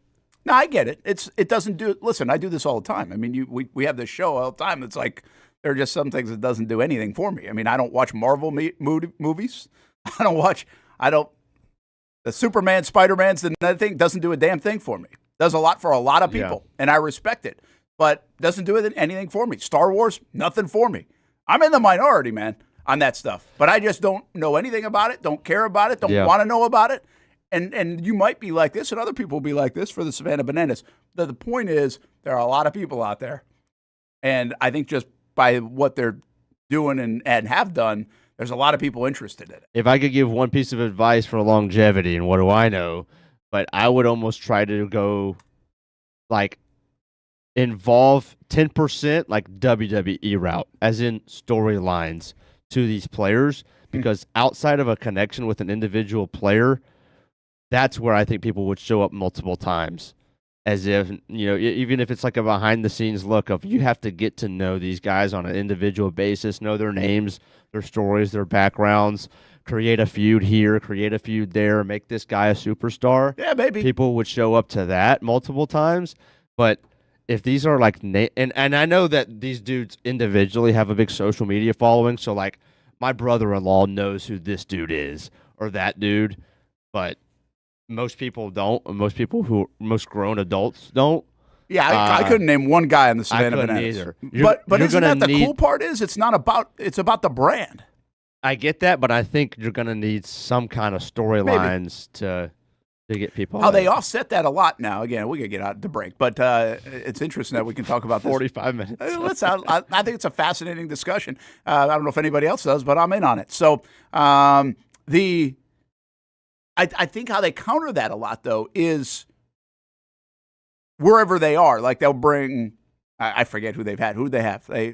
they'll have like big leaguers join them. Yeah, like right? Frank Cooper in Atlanta. Yeah. They had Bill Spaceman Lee come join. Like it'll be other people that are part of it and have fun. And I can think they'll continue to do that from all walks of life. When I went in Pittsburgh, Brent, they had Jack Wilson, like the dad of. Okay. Yeah. Like that career 215 hitter, like great in the infield, who played Braves, obviously most of the time with Pittsburgh. And you could sense it. Like I was looking around, I was like, I don't really think these people really care one way or the other about Jack Wilson. Well, I think you have to have the right guys. Like, yeah. I think, did they bring Papelbon here? Not sure if they had Papelbon or if they had. I feel like it might have been Bill Spaceman Lee. I'm not even. I can't remember. But they usually have somebody that's that like celebrity guest. And hey, it's working. I know that, and it'll be interesting to see this. This will be fascinating. I want this conversation played in like 15 years. If I roll and maybe up, 10. I don't know how long it's going to take to figure out if this works or not. If I roll up in 10 years to Fort Family, and we got a bunch of 10-year-olds singing and dancing and shaking and all this crap, I'm out, man. Dude, the 10-year-olds are already dancing. Like, you can't say, you still can't even go to your high school practice and say, hey, when we get to the 6th or 7th inning, without them all chuckling about it. Like, it's just. Well, then they're running, Brent. I don't know what you want me to tell you. That's the world we're living in. I don't know what you want me to tell you. Like, we're running triangles at practice tomorrow because 2 of our dudes wanted to be dumb and sing the national anthem in a weird way yesterday. Really? Yes. I thought you were going to. I really wish you had given me a 6-7 punishment. Have you had a 6-7 punishment yet? No, but we'll check that off the list very soon. I promise. How much? I'll make it my mission. How much are you? 6-year-olds are dancing, and the 7s. Yes. How much? How long? How many triangles? Probably 4 or 5. Not fun. Timed. Yeah, or if they don't count. Yeesh. Always hated running in baseball. Hamby sounds like an old school 1960s coach. Delphonic, it is right on the money, man. Like, this dude, I could be talking. I had good coaches. I could be talking to and I don't know if he would feel this way or not, but the famous Bob West in town right now. Like, he could be here producing the show with me when we talk baseball with Hamby. It's unbelievable. We've got to preserve the game. I'm all for that, but I think you can do both. Nope. And you can't get stuck. You just can't get stuck in a certain way. Yeah, you definitely can. Listen, I still think singles and bunts matter, all right? Hey. Did you like my comp the other day? Because I kind of did. Analytics basically saying the field goals are like singles in baseball. That's not bad. I had one of our kids asked, we had a guy on first and second yesterday with nobody out. And our third baseman asked, are we bunting? And I said, it's January. Ask me that again, and that's going to be triangles. So what did you mean by that? No, you were not bunting in January. That's what I thought. That's the first scrimmage of the year. But in May, you can. Yeah, we'll lay one down maybe. We'll have 2 sack bunts on the year this year. Yeah, you got to pick your spots. Just 2. When to bunt. 2 sack bunts, that's it? Probably. Golly, you ain't winning enough games if you only have 2 sack bunts in high school baseball. I guarantee it. We win plenty last year. Todd Monk, and congratulations, new Cleveland Browns coach. Atta baby. Monk's a good guy, man. You're Georgia Bulldogs. That's right. Went to Baltimore. Now won't go, obviously, with Harbaugh to the Giants. And kind of a sneaky win here. I wonder what he would have been on the odds list in Vegas. Yeah. For him to jump in and get a head coaching gig. Actually was in the interview process for the Jags last year. So good for Todd Monken. I haven't talked to him in a long time, but great opportunity for him, who's had a really nice career in both college with a couple of national titles and, of course, what he's done in the NFL. We'll be right back. When it's time to get a new car for anyone in your family, just remember, nobody but Nimnick, the #1 Buick GMC dealer in Jacksonville. Get the latest price breaks on 2023 and 2024 models or the newest 2025 vehicles in the showroom on Phillips Highway or shop online at nimnickbuickgmc.com 24 hours a day. GMC Sierras, Yukons, and the redesigned Acadias, or get the all-new redesigned line with Buicks. It's nobody but Nimnick, and part of the reason why is this is a first-class buying experience here at Nimnick Buick GMC. You're not just a customer, you're a friend. This is about getting a vehicle that best fits you and getting you on the road, and also helping you and your family down the road. Nimnicht has a treating you right guarantee. Courtesy, respect, fairness. And most Buicks, GMCs, and Jacksonville's only Car Bravo dealer, nobody but Nimnicht. Who has put in the most years and stands behind a better experience? Nobody but Nimnicht. GMC. We are professional grade.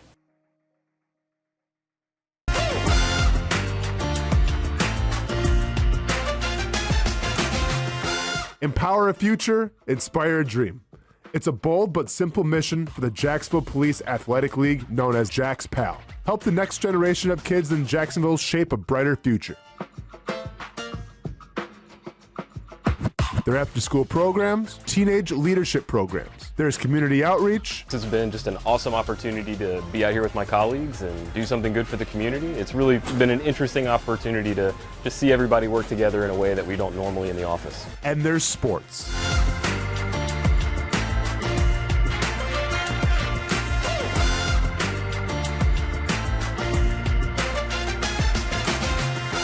There are also ways you can help the next generation with a donation of any kind.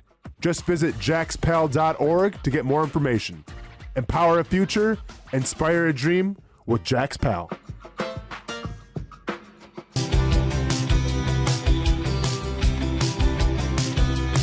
Welcome inside the Armor Guard exterior and gutter helmet showroom. There's a lot going on, like glass exteriors, replacement windows, and down there we have the retractable screens and awnings, plus hurricane protection. Let's talk more about those gutters, and to do that, we bring in Kevin. He's the owner, he's the expert. Why Gutter Helmet? Well, Gutter Helmet's truly the only maintenance-free product. It lets the trash and debris go on the ground, the water wraps around and goes inside. Unlike filters, they sit on top of the gutters, and the trash and debris build up on top of the filters, which requires maintenance. With Gutter Helmet, we're going to keep you off the ladder, the most dangerous thing in your garage. With Gutter Helmet, you'll never clean your gutters again. So get off the ladder and put on the helmet. Gutter Helmet. Get a free estimate at gutterhelmetofnorthflorida.com. You can also call 904-762-7779 or visit the showroom on St. John's Bluff Road in Jacksonville. Hi, I'm Greg Mackey from Cycles of Jacksonville. Whether you're looking for a side-by-side, ATV, motorcycle, or scooter, Honda has what you need. The Honda Talon. Ultimate performance meets family-friendly fun. Prices starting at $363 a month. Or the sporty Honda CBR 650 starting at an affordable $204 a month. Stop by and choose your adventure from a full line of Honda products. Only at Cycles of Jacksonville on Atlantic Boulevard. Family owned and operated since 1983. Hello, I'm Kenny Lay of Kenny Lay and Associates. Since 2003, our firm has fought exclusively for the rights of men in family law. Divorce, modification of child support, alimony, custody, and more, all for men. A father is vitally important to a child's life, and being a man is not a reason to pay more in child support or alimony. I'm a single father. I get it. If you have a divorce or other family law issue, contact Kenny Lay and Associates at divorcemenonly.com. CGC Water Treatment and Plumbing is taking their 75-plus years of expertise and expanding to CGC Home Services. Water treatment and plumbing is still a big part of what they do, and now they can do even more for you. Home services like kitchen and bathroom remodeling, showers, sinks, faucets, toilet repair, backflow testing, and the list keeps going. Find all they can do at cgchomeservices.com or give them a call, 904-298-7052. It's a new look and a new name with the same expertise. They've been serving homes like yours since 1946. CGC Home Services, right here in Jacksonville off St. John's Bluff Road, 904-298-7052. And visit cgchomeservices.com. Florida license number CFC 1432579. Welcome back to the Brent and Austen Show, streaming on the Action Sports Jax 24/7 network. Todd Monken, former Jaguars receiver coach, now the head coach of the Cleveland Browns, and I have no idea how this is going to go. I'm sure when you have to hire new coaches, your organization is usually pretty messy. Listen, the Jags have been here multiple times where it feels like pretty messy. But what we've seen about the NFL and here in Jacksonville too is you can turn it quick, and it's just part of it. For sure. And so, like, I wouldn't be panicked. It feels awful in Cleveland right now, I got to believe. Well, but because even, listen, and I like Todd Monken. This is no disrespect to Monken. But there's no way there were 10 other guys before Monken that the fan base probably wanted to have. Yeah, and he gets a lot of slight, I guess, because he's 59 being a first-time head coach. I get that there's other reasons you might not like him. I don't get why that one matters. Why does it matter that he hasn't been a head coach before? Just because you have this almost inherent belief that if he was good, he would have been hired by now? Is that what it is? Because otherwise, he's seen it done at so many levels. At the end of the day, a guy who's been under Harbaugh and who's also won in college, you would think, has so much experience that he'd be good. Well, I think in this situation, and I'm a big advocate for the young, like if I was a fan of Cleveland, I think I'd be like, or what Buffalo did, right? Getting the Joe Brady's. Yeah, everybody's bringing the going there. Udinskis in, Shieldhouse. Like, I like that. I honestly do. I'm seeing names that are getting hired by offense coordinator or defense coordinator. I'm like, I've never even heard of these people. Yeah. Like, I like the new blood. Give me some of the new blood. The league is so recycled. To you by Republic Services, recyclingsimplified.com. And I don't always love that. Now, sometimes it works, but I don't always love that. I think in this situation, the more you kind of step back and think about it, it really made no sense for a guy like Shieldhouse or Udinski to get the Cleveland job. It's a freaking mess. Right. You should want the older coach that's been through it a little bit to deal with it. And also, he's getting stuck with, and I don't say stuck in a disrespectful way, it's just that you don't get to choose your defensive staff. They are there. So, which also could have helped the younger coach because he doesn't have to go find it. But again, you don't want to just force a guy into a situation. You can force Monken into a situation. He's 59 years old. This is it. This might be it. This might be his only chance to get a head job. And he's also had all these experiences where he's not going to get freaked out by the fact that the Cleveland Browns are a mess. And quite frankly, from the outside looking in, they're a mess. They have no idea what they want to do most of the time offensively. They don't know what they want to do quarterback-wise. Their quarterback situation is a built-in mess in so many different ways. And maybe he can deal with it better than the younger guy. So in that on its own, isolated, I think it makes sense to go with the more veteran guy. And you weren't getting the top candidates. And I'm not really sure this year's pool was a top candidate kind of list anyway. I think the candidate list this go-round was pretty weak, at least from a name, sexy, splash higher kind of situation. Yeah, I mean I don't know. McCarthy is getting the third or fourth best job that's available. Yeah, I mean, listen, Saleh goes to the Titans with a quarterback, and Saleh, again, another guy I really like. I just don't think it was like wow, got to go run and get Saleh. Yeah. I mean, outside of Harbaugh and McCarthy because he was in the mix, I mean, Tomlin's not coaching, and quite frankly, McDermott. Right. The two best coaches that are out there are Tomlin and McDermott, and they're not coaching. So I think this is a fine hire. It's okay, but it also represents what we thought this was. And this is why we thought they might take a flyer on a Udinski as well, even with a lot unknown. And the reason for that is it looks like it's a stopgap job for a couple of years to get things in better order. I give you Houston, and it's not as bad as this one, I don't think, in this respect. Who was the guy? Like nobody even knew his name.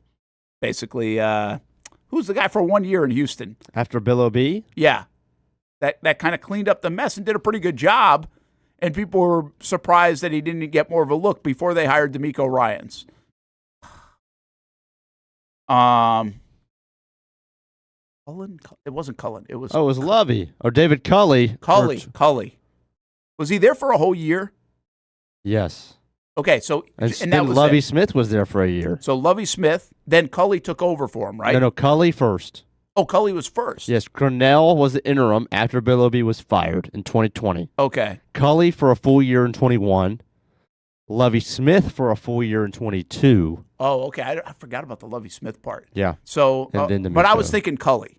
I was like, this dude's here. Zero juice, just there to like. But good. But hey, let's get this stuff settled down because we're a mess. We got the Deshaun Watson stuff going on. We've got the whole like the I forget his name, the GM or the whatever You know, he had that situation going on. There was something up. I can't even remember all the details of it. They were a mess. Like the optics of Houston's organization, which is pretty remarkable what D'Amico Ryans and company have done, Casario as well. They've really changed that. They were a freaking mess. Like really as bad as you could be. It felt like as bad as you can be. And I wouldn't even say Cleveland's that. But the point is, they had Culley there for a year, and then Lovie Smith, I think they tried to get it right with Lovie Smith, and they just knew it wasn't going to work. But they tried to do that, I think at the very minimum, as a stopgap measure. Like, hey, this isn't going to probably be our coach for the next 5, 6, 7 years, but this is a guy that can get us through whatever this is. If it works, great. We want it to work. But if it doesn't, we can clean our own house up a little bit. Yeah. And so that's where Cleveland is. They've got to clean their own house up with the quarterback situation in particular, and they're kind of stuck. Yeah, Jack Easterby, that was the story. And so I think this makes sense to get a guy like Monken. That give him a shot. Yeah. Maybe he's great. And if at the very least you clean your house up during this stretch, and for the next one, you position it to not be as messy as it is right now. And I think that's where they are. I think that's what Houston did a couple of times. And look where Houston ended up. So, again, you can turn it quick in the NFL. They have a little bit of an issue, though, or a big issue. I got Deshaun Watson on the books for like $76 million or something next year.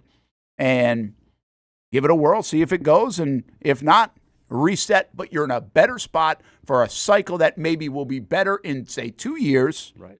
And you're positioned better. Now, by that time, Myles Garrett's getting up there. So you might not be positioned as well defensively, but you might be positioned to go get the next quarterback of the future or whatever else it is, and you spin it again and you try to get it right this time. So I think it makes some sense in that regard for Cleveland. It's a very interesting scenario with the Browns because, well, the reports say that their last 3 candidates were Monken, Shieldhouse from the Rams, and Schwartz.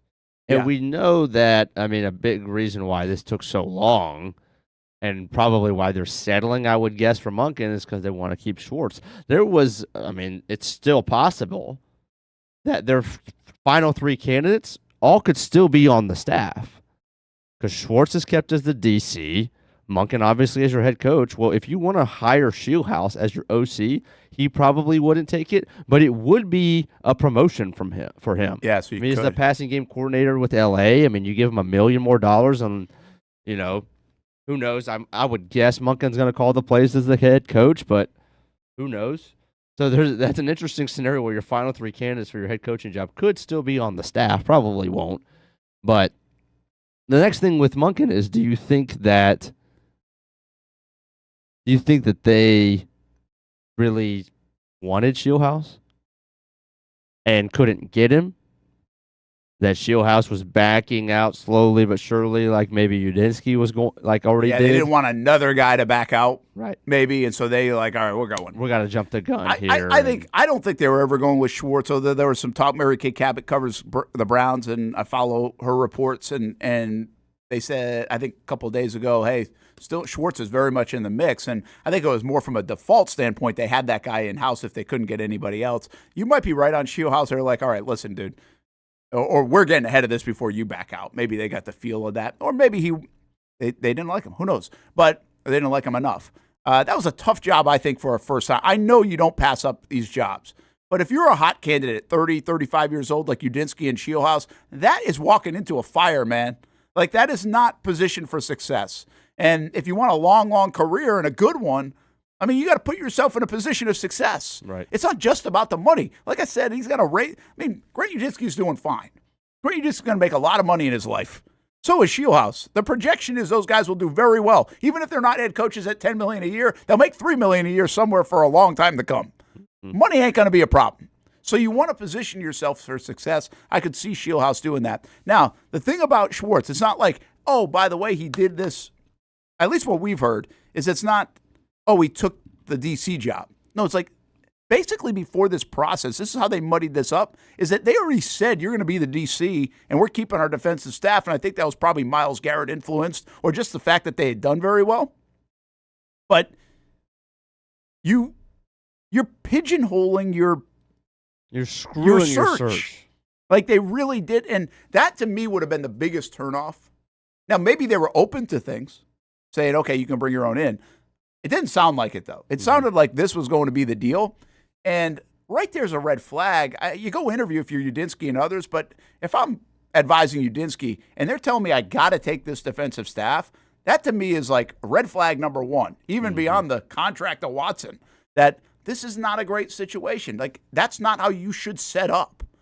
In a day and age where these guys have so much power when you walk into a job as a head coach, I don't want to be stuck in a situation with people that I might not want. Yeah. So we'll see. We wanted She also as an OC last year, returned the reins, pivoted to Udinski. Yeah, that was a great pivot. And you're right. And listen, these guys are pretty hot. They're not going to be here forever. I mean, we know Udinski's not going to be here forever. Udinski was hard to pivot too. He was hard to get away from Minnesota. Yeah. It was a great get to get him away from Minnesota. Now, listen, we rave about Udinski's of the world and Shields. This is Liam Cohen's offense. Liam Cohen also is surrounded with people that know the offense very well, like Udinski because of the O'Connell offense and the verbiage, but even the Spencer Whipples of the world. Right. And Shane Waldron's of the world. I don't tangibly know the impact that Udinski is making on the Jags. And I don't know if you know that by a lot of different coaches. It just feels like it's Liam Cohen's world that they're living in on offense. So I don't know if he deserves a ton of credit. I don't know if we give him too much credit. Like, would they be fine without Udinski? I would think so. If he got hired, I would have probably been like, they'll be all right. Mm-hmm. Good for him. But I think it's great that he's back. The continuity, the voices, the everything. It's really good. I have a hard time figuring out like exactly the impact because we just don't see it. We know he works his ass off. He's a brilliant guy. He's a rising star. All those things are really pretty good reasons why you'd think he'd be contributing in a nice way here in Jacksonville. And I do love the fact, I used to like this about Hackett too with the Blake Bortles stuff, but the age is close to your quarterback or closer than like where your head coach is. And I think that makes a guy like Trevor Lawrence comfortable. Now, I mean, Hackett's a real personable guy. So the Bortles-Hackett relationship, you could see like those guys going out and having a drink together. I'm not sure that's the case for Udinski and Trevor. I'm just saying it's a bit more relatable. Right. And we don't have that gap here in Jacksonville right now anyway, because you're not talking about Doug Marrone being the head coach at 55, 60 years old. You're talking about 39-year-old Liam Cohen, who you really wouldn't know if he's 32 or 40, right? So I do like that part of it, though. There's something about it that I like the fact that Udinski just turned 30 and he's only like 4 years older than Trevor. And by the way, Udinski's a very mature 30, and Trevor's a very mature 26. Now, I think even Blake Bortles would probably tell us, I'm not sure how mature he was at 25 or 26, right? Like, it didn't feel like he was 40. It feels like Trevor's 40 and has been since he's walked into the league. Are you trying to get me to go to break? Yep. Okay, good. And when we come back, are we going to have a Daniel Griffiths image? Yes, we are. All right. I don't know which one you're going to show us. We're going to show you two today. Why do I feel like there's a Saturday Night Live skit coming here? There should be. He went from fajitas are on the way to at a funeral. You can't do that, man. You're going to get Patrick Mahomes body shaming viral videos again. Sorry, Mike. He looks like he's enjoying life. He looks fresh. Looks happy to be back home in Pittsburgh. Most of us know how to throw.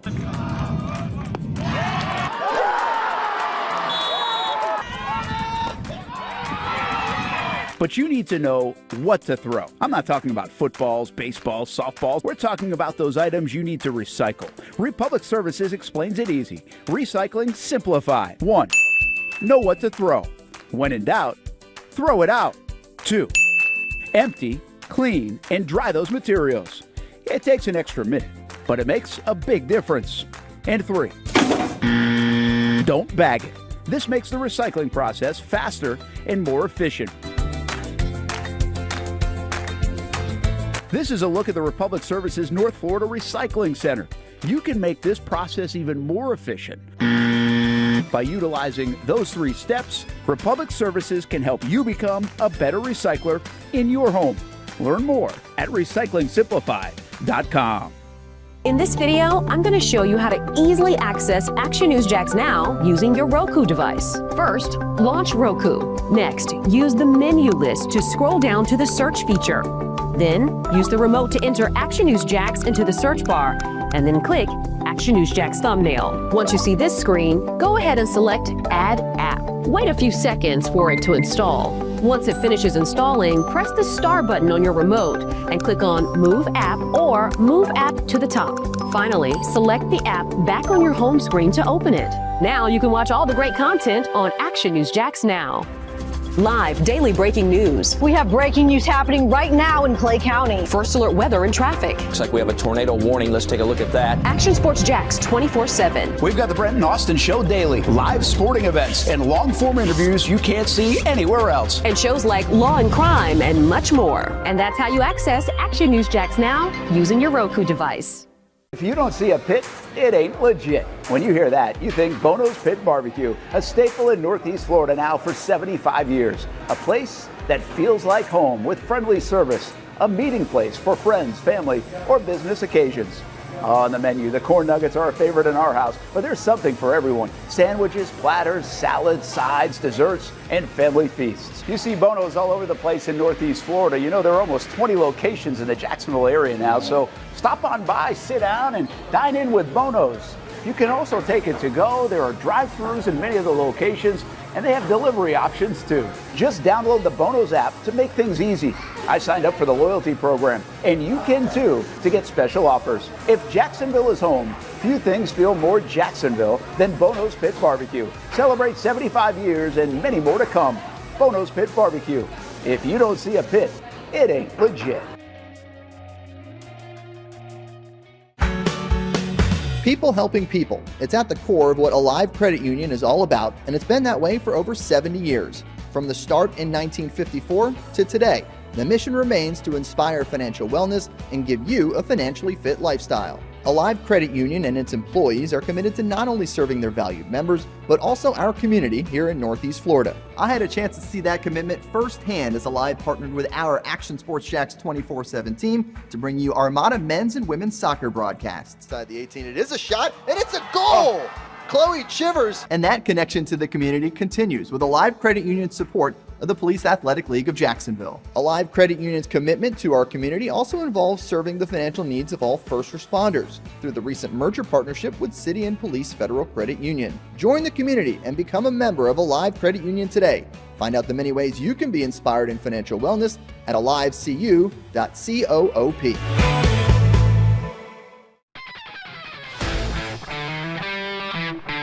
Hey guys, we got a new player today. I hear he's pretty good.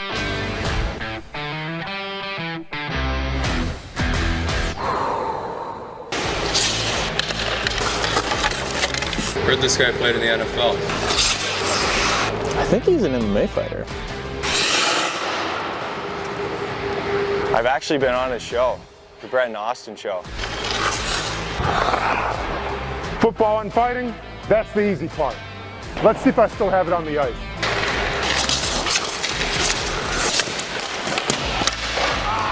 What the heck, man? Who is this guy? He's saving everything. Leave the hockey to the pros, man. It's hockey season. Come on out and see the Icemen play. Get your tickets at jacksonvilleicemen.com. Welcome back to the Brent and Austen Show, streaming on the Action Sports Jax 24/7 network. Take a look at Brenton Strange and what he did this year. According to Daniel Griffiths, some of the numbers, and 15% explosive, which was 10th. Like I don't look at Brenton Strange in that way, but I remember he had like 320-yard plus catches against Arizona, and I think this correlated a little bit with the Jaguars really heating up in the last 2 months. Strange did too. His big catch game picked up. A lot more 20-plus yard plays or 15-plus yard plays. 63% success percentage, and there's the receiving EPA. Whatever the hell that means, but fifth is good.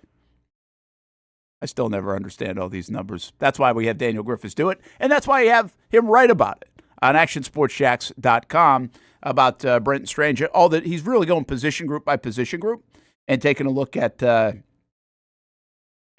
how the Jaguars did in 2025, which we know was pretty good. So I'm looking at this today. I get this morning from Daniel, and again, it's already posted on actionsportsjacks.com. And the first thought I have in mind, listen, I love Brenton Strange. I think he's a fantastic player. I love everything about him. I just think he's so mature at 24. And this is a guy, just to give you a little bit of background, we had him on, we'll sign some players up for a few shows when we do Jags Report Live, let's say. And so 3 years ago now, really would have been his rookie season. We don't usually get rookies on the show, or at least sign them up. Maybe once in a while they'll appear. And so we did a little 3-show deal with Brenton Strange, and I was taking a flyer on some of the younger players. And he wasn't unbelievable his rookie year, as we know, and even year 2 was a little bit better, but not crazy. But he was awesome on the show. You never know what you're going to get with a rookie, being on TV, all that kind of stuff. I just think he was you could tell right away, at 22 years old, maturity, well-spoken, had this intensity to him, a seriousness about his work, and at the same time had the beauty of learning from Evan Ingram. And because of that, really didn't have a lot of success in his rookie year because Evan Ingram had 114 catches, I think, that season.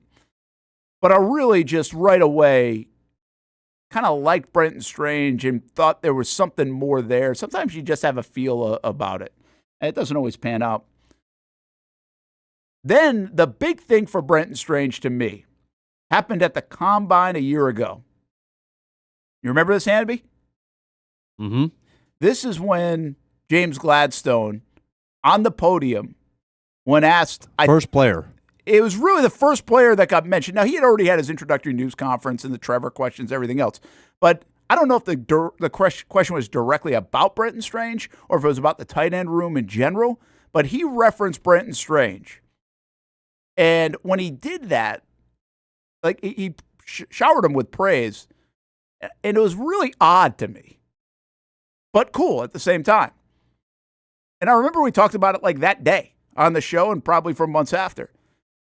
It was that's pretty interesting to get a third-year guy who really isn't littered with stats. And you've probably watched very little tape overall, relatively to others, on the Jaguars because you just got this gig and you've been through the interview process and everything else. He knew the Jags because that's part of the interview process. But he obviously loved what he saw on tape from Brenton Strange because that's his only experience with him. Now, he also probably scouted him a little bit coming out of Penn State, so there might have been something there. But that always stuck with me. And then for the and this is in a time where you're wondering about Evan Ingram and others. He loved Brenton Strange. And, he delivered in Liam Cohen's offense. In fact, until the playoffs where they lose to Buffalo, this season the Jaguars were 11-1 when Brenton Strange played in a football game. So you start doing a little plus-minus like the NBA does, and you realize this dude's a big part of it. The physical nature of what Liam Cohen wants to be and this offense wants to be. Brenton Strange, to me, is the illustration of it, and one of them, and I'm saying he's the only one, LaQuinn Allen, illustration of it.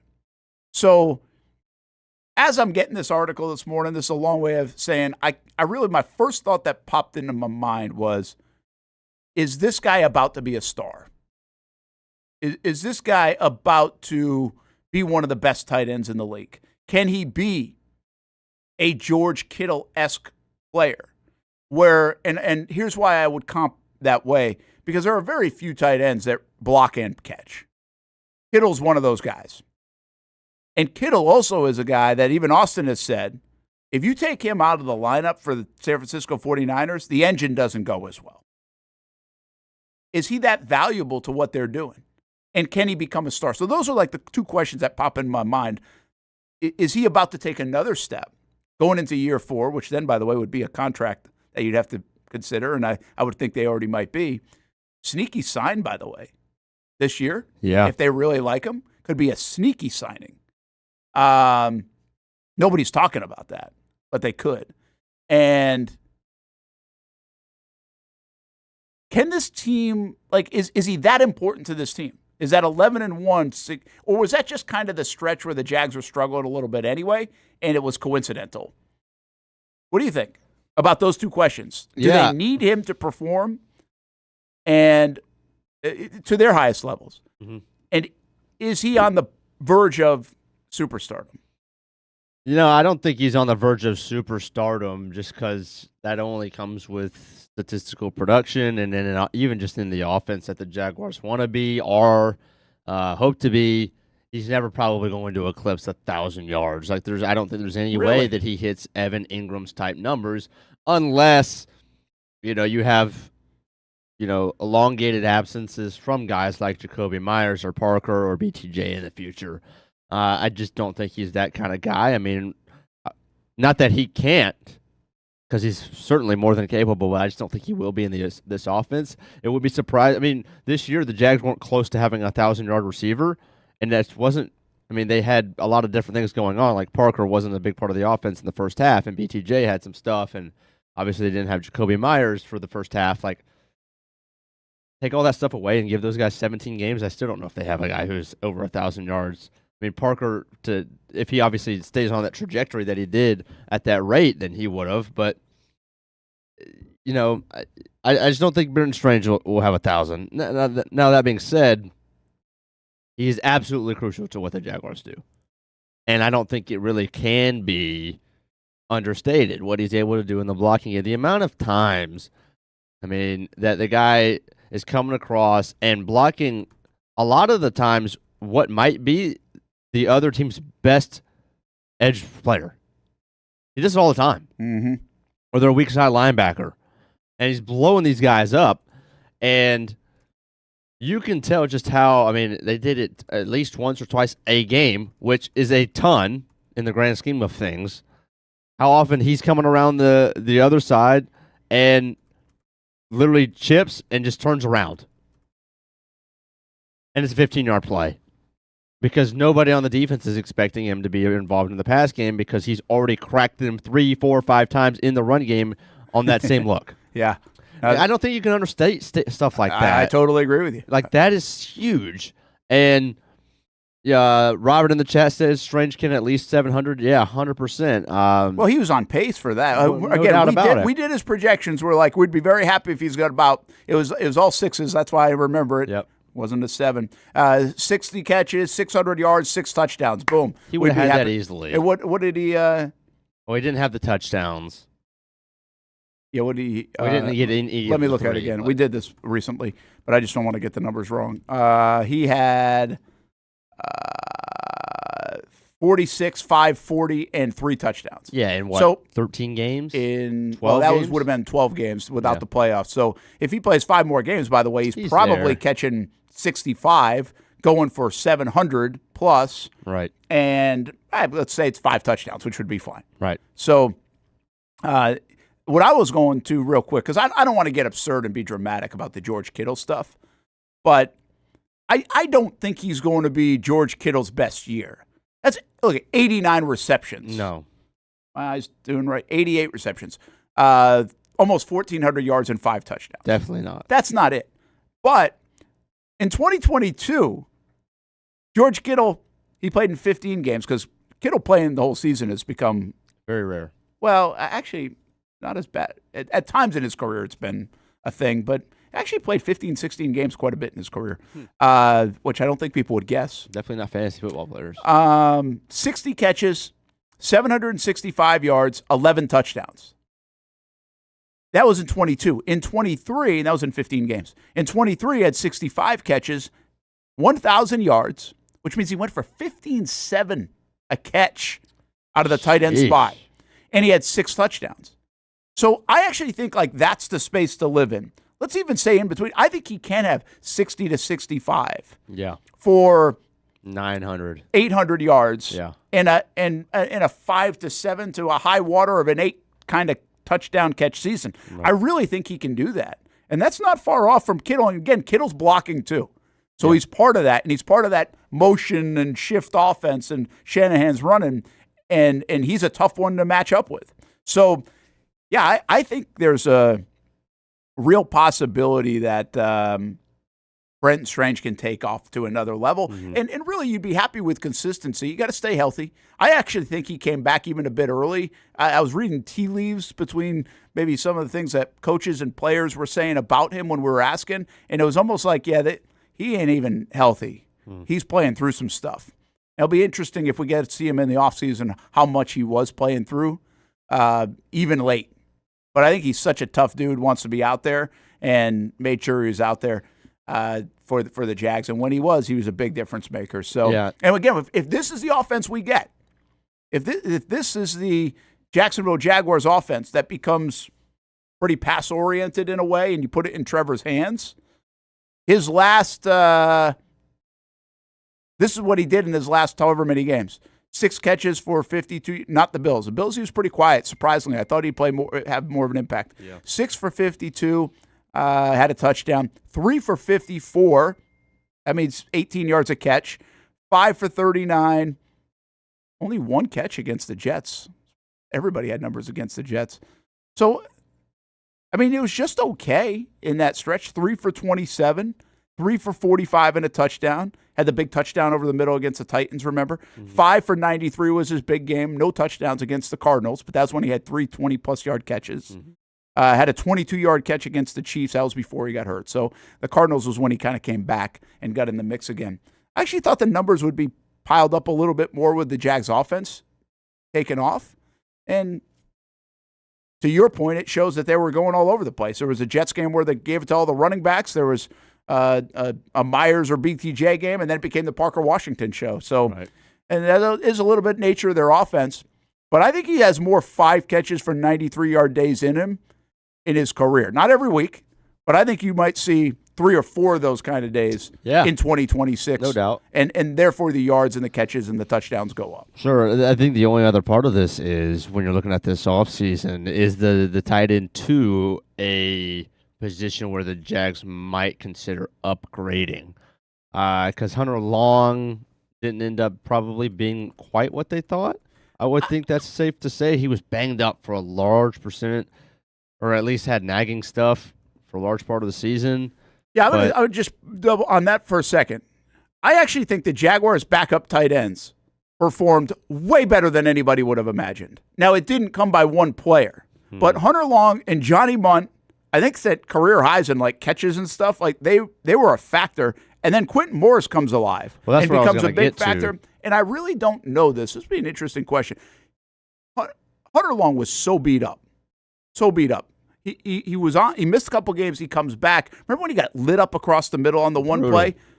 And then I saw him in the locker room after that, and I don't know if it was because of that or another play that happened like in practice. That he had like a black eye. Like his eye was like almost closed. So I don't know where that one happened, but because he wasn't really involved in active on game days, it didn't become a story.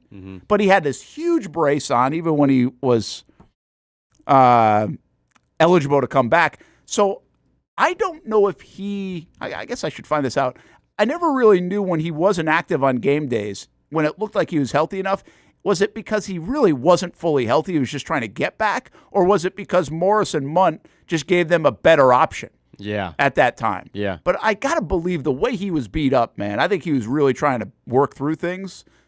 It felt like he could have easily have gone on IR, Hunter Long, and he battled through it. So, but my point is, I think those tight ends delivered way more than anybody. That was a tight end by committee, replaced Evan 100%. Ingram. And I thought the tight end room was fantastic for the Jags.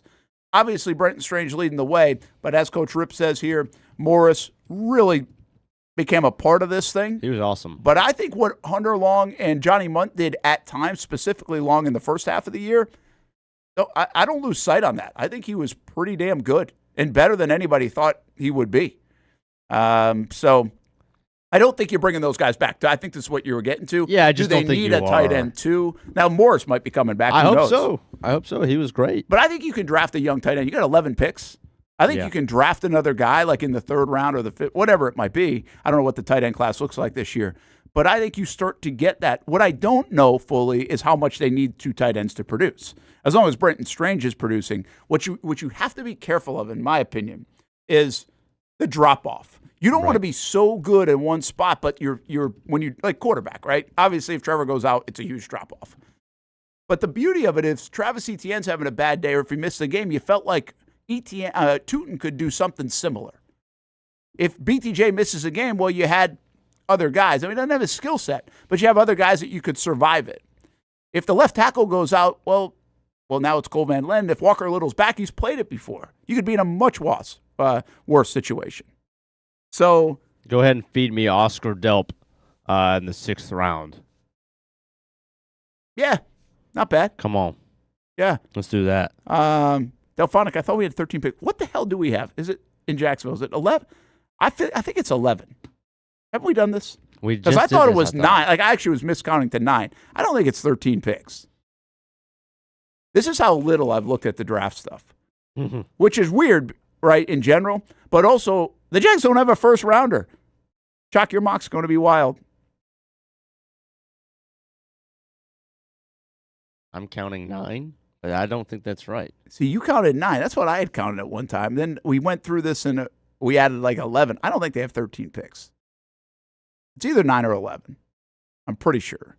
Yeah, we'll check it. Let's hit a break. We'll come back, check that. Hey, Sam Kavaris is going to join us at 12:30. He has the Hall of Fame, one of the Hall of Fame votes, and he's going to talk a little bit about the process. And the big story today is Bill Belichick. So it could have been 13, by the way, because we traded 2 picks to Vegas when we got Myers. Yeah, I can't be 13 picks. Maybe we had. We had 13 yes, picks we at had. one time. If that's what. That's why I think it's 11. Yeah. Yeah, there you it's go. It's the Jacoby trade. And I actually was on the wrong side of that too. I thought the Jags had 11 picks and then traded 2 away to get to 9. So it was 13-11. By the way, you don't need 13 picks. 13 picks is way too many. 11's cool. And we'll see if they jump up. And more draft talk on the way, of course, as we approach March and Shock Your Mock season. And if you want to have some Senior Bowl talk for your really draft sickos, Club 904 yesterday, Mia had the whole thing on it. Yeah, and that's good. Awesome. Like, you know, it's wild how things have changed. We used to go to the Senior Bowl every year. Yeah. And in part, like the Jags sometimes would be coaching in it. It felt like all the Jags brass would go to it. That's really changed. And that changed a little bit with Balky, too. That's not just here. It didn't feel like it was a must-go. And it also helps the Jags aren't picking like top 5. The draft talk dies down a little bit. Now, in reality, the Senior Bowl guys, this is really the Jags. If you watch that Senior Bowl week, this is where the Jags might find their guys. 100%. Because that's where the third rounders seem to go in the that's fourth why round. That's why Ransall was practicing here. And yeah. So keep an eye on it for sure, because I think you could see some names drafted from that Senior Bowl. Wouldn't be surprised. All right, what I mentioned, Jacksonville Iceman coming up. Also, Sam Kavaris on the Bill Belichick and Hall of Fame vote. We'll have that. And I think we might even talk a little bit more Jags on the interior offensive line. Here on a Wednesday, Brent and Austin Show, Action Sports Jax 24/7 Network. Choose your own adventure. It's not just a saying, but a way of life here at Cycles of Jacksonville. And whether it's 2 wheels or 4 wheels, at Cycles of Jacksonville, a great adventure awaits. With brands like Honda, Vespa, Segway, and Triumph, Cycles of Jacksonville has you covered with their inventory featuring a 60,000 square foot building. If 4 wheels is more your thing, check out the largest selection of Honda Talons in the entire county. No matter what you're looking for, Cycles of Jacksonville is going to have the selection you need, all with great financing and rebates. Plus, if you're active duty military, Cycles of Jacksonville will offer you 0% financing along with great discounts for military and first responders. And when you want to get off the road and set sail, Cycles of Jacksonville has you covered with everything you need to get on the water. So if you're ready for a great adventure, let Cycles of Jacksonville be your guide. located off Atlantic Boulevard, or check out their website at cyclesofjacksonville.com. How do we make Mason's famous lobster rolls? It's simple. We get up before dawn, head into the open waters of Maine, haul in our traps by hand, and send only the best straight to our restaurants, where we add warm butter or chilled mayo with a squeeze of lemon and pile it on a toasted split-top roll, just like it's been done for nearly a century. That's the recipe for Mason's famous lobster rolls. Thanks for meeting me here. You okay? You're my only lawyer friend, and I need your professional opinion. Okay. You see that brand new Hyundai Tucson out there? Yeah. That's all I paid for it. Do you know what you want? Yeah.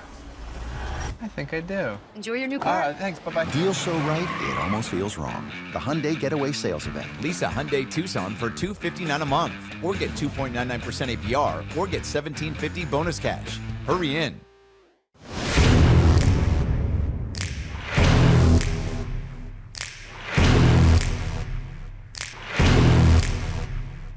Grab some friends and go to a restaurant or head out for a drink and some conversation. Watch your favorite team play on the big screen. Or how about play some games? You can do all of that in one night at Best Bet. Each location has a different vibe, its own personality, like here at the original Best Bet in Orange Park. When you walk through these doors, everybody knows your name. And here in St. Augustine, it's the newest location. Play some poker. How about the table games? And don't forget about Ace's Sports Bar and Grill. And then there's the Jacksonville location right here on Monument Road. It's the biggest poker room in the state of Florida. Maybe you'll find yourself a seat right here at the final table. Best Bet, where you can have the best of times. And that makes you always go home a winner. Try any of the 3 locations, and you can always visit bestbetjacks.com. Year 2 is in the books for the Jacksonville Armada women's under-23 squad, taking another step forward in the Women's Premier Soccer League. Under the guidance of head coach David Goff, the girls in blue went undefeated at home for a second straight season, including a dramatic draw in the opener. And they've left it to the death. Unbelievable stuff. And a late winner to end the season at home. Headed on. Here's a chance. Gianna Ramirez brings it down, still alive, takes a shot, and into the back of the net. After fielding a younger roster in 2025 with talent from all across Northeast Florida, the future is bright for the Armada women's team. We highlight the ladies and all things Jacksonville Armada each week on Fleet and Footy on the Action Sports Jacks 24/7 network. I'll put one in the back of the net for you. Join us for player profiles, fun interviews, and the very latest on the Fleet and all things footy. That's every Thursday at 2 p.m. Baker's Sports. It's a hometown business filled with hometown people trying to make you feel right at home. Chris Conley, Jacksonville University. Walker Wright, class of 2018, West Nassau High School. Michael Young, Fletcher High School. Baker's Sports started in a grassroots way and now outfits much of the Southeast. Samuel Coffrin, Paxton School for Advanced Studies. High school sports, travel sports, youth sports of all kinds. They are a one-stop shop carrying Nike, Adidas, Under Armour brands, and more. Vincent Caldes, Oak Leaf High School. Tony Mazzio, Stanwood High School, class of 2002. Whether it's sports teams on the field or it's your team in the workplace, like our Action Sports Jacks team, and community events like the Dream 18 Golf Tournament, and many others. Cole Tilley, Hilliard High School. Reagan Webb, Eagles View Academy. Look good, feel good, play good with Baker Sports. Custom sports apparel since 1997. Shop with the hometown team at bakersport.com. Welcome back to the Brent and Austen Show, streaming on the Action Sports Jacks 24/7 network. I did see this one. Saw this, man? Patriots schedule. This is wild. You know, it's I don't know. You don't make the Super Bowl just because of your schedule. I don't buy it, I'm right? not saying that. You can think this is wild without thinking that the Patriots are just completely fraudulent. Yeah, I've been in this camp most of the year, but it feels like a little college football-y where you're like, well, they had no schedule, right? And they just played nobody, or maybe like a Notre Dame argument. But Brent. But this is, dude. It is wild to me how how easy their schedule was. And I do think teams get breaks. Listen, the Jags had a lot of breaks. There are people that think the Jags got real lucky this year. And in part, what they played? Didn't they play the Niners without Kittle? Yeah. They played. Obviously, they didn't take advantage of the Burrow one, but I mean, if you go down the list, they had a lot of things go their way, including playing backups along the way.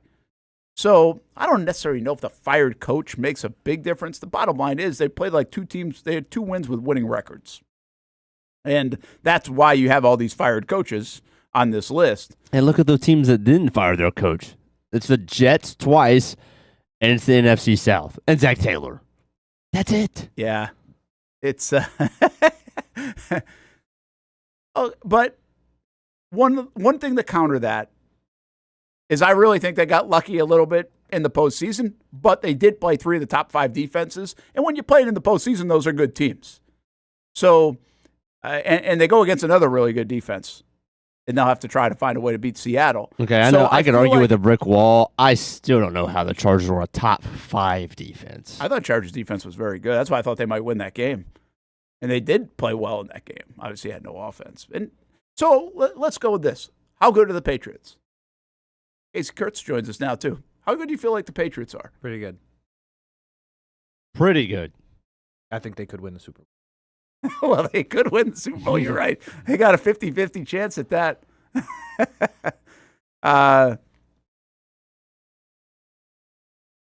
Do you think they deserve to be in the Super Bowl? Yes. Okay. Would you bet on them to win the Super Bowl? No. Seattle's better. That's just because Seattle's good? Yes. And that's okay. Like, I mean, you could say the same. If the Jags made it to the Super Bowl, if the Bills made it to the Super Bowl, you probably still say the same about Seattle. Yeah. Yes. If anybody in the AFC made the Super Bowl, you're probably picking Seattle. No doubt. Yes. So, or the Rams. How about this? Do you feel like, and this is like we got to this whole discussion with the Bills, right? Where Bills fans were said, hey, we think the Jags were the better team. They won the game and had a better player. And I think you can make those arguments in sports. I think that happens all the time. Did the best team in the AFC win? The AFC.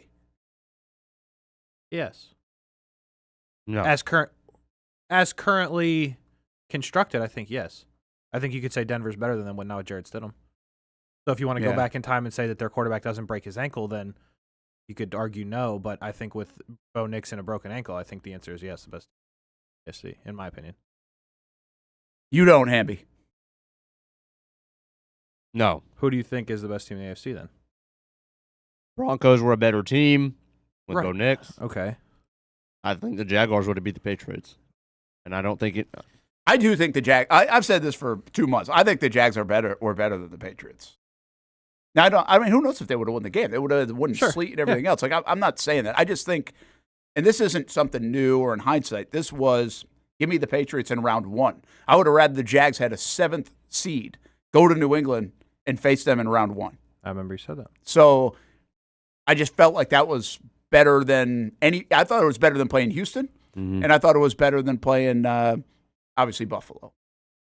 So that's the way I felt. I'm not telling you I'm right. I don't really know that. The Patriots defense is a lot better than I really thought it was. Sure. And they've really played well on that side of the ball. I don't think they have a lot of weapons on offense. And, I mean, Drake May was really good until he wasn't, and he still won 3 games.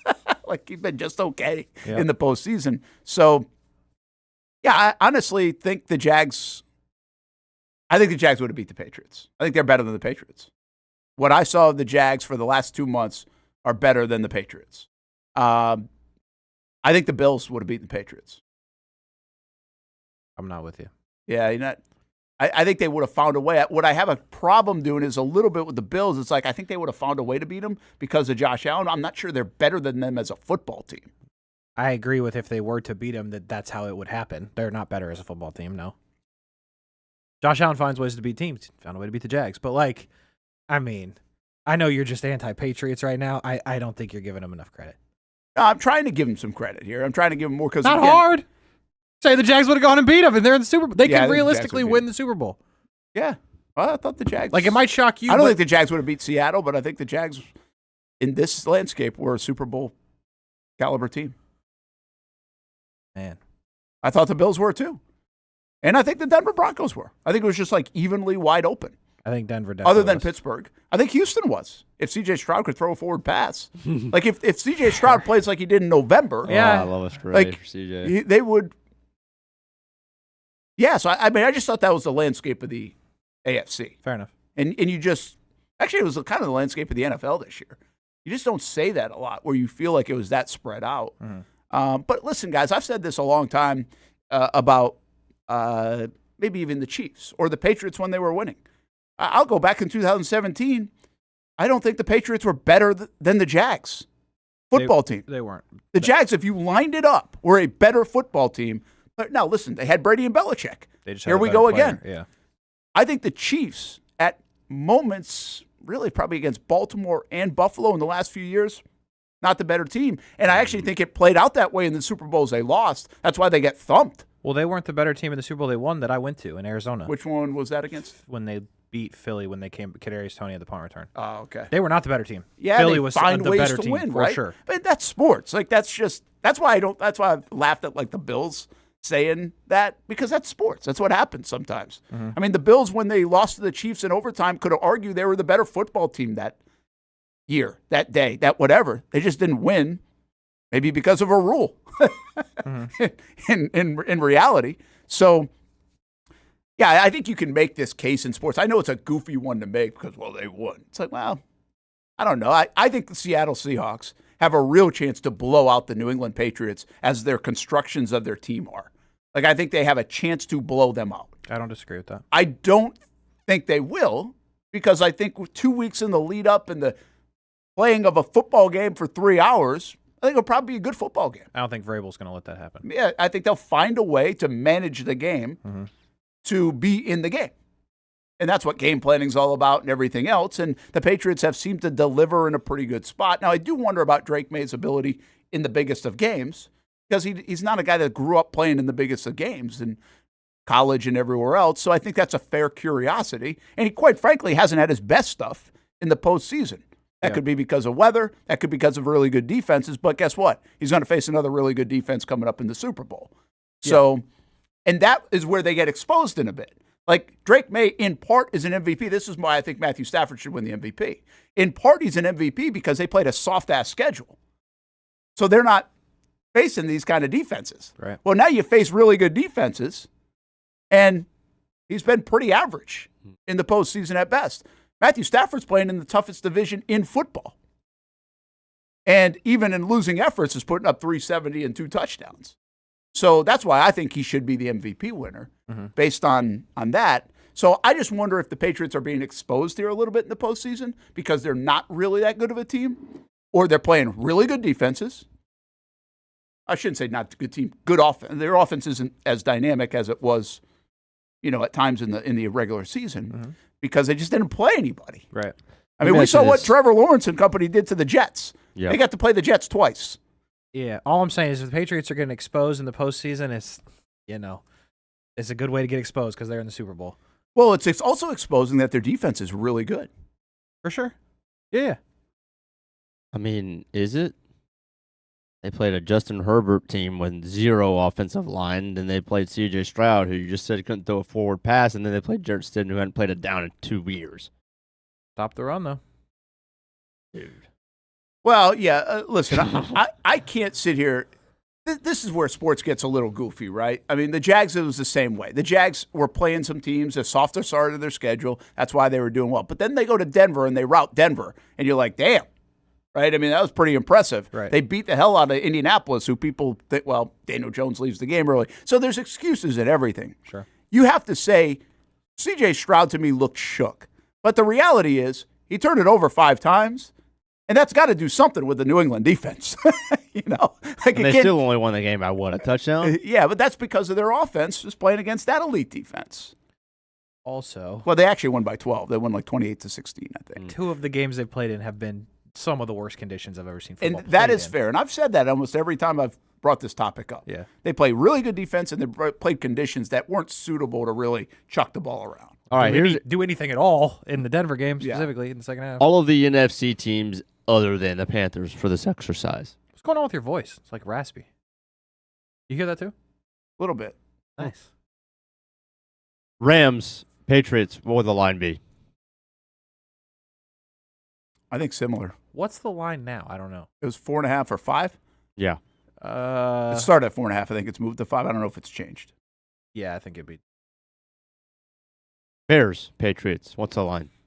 closer. 2.5. Bears still favored? Yeah.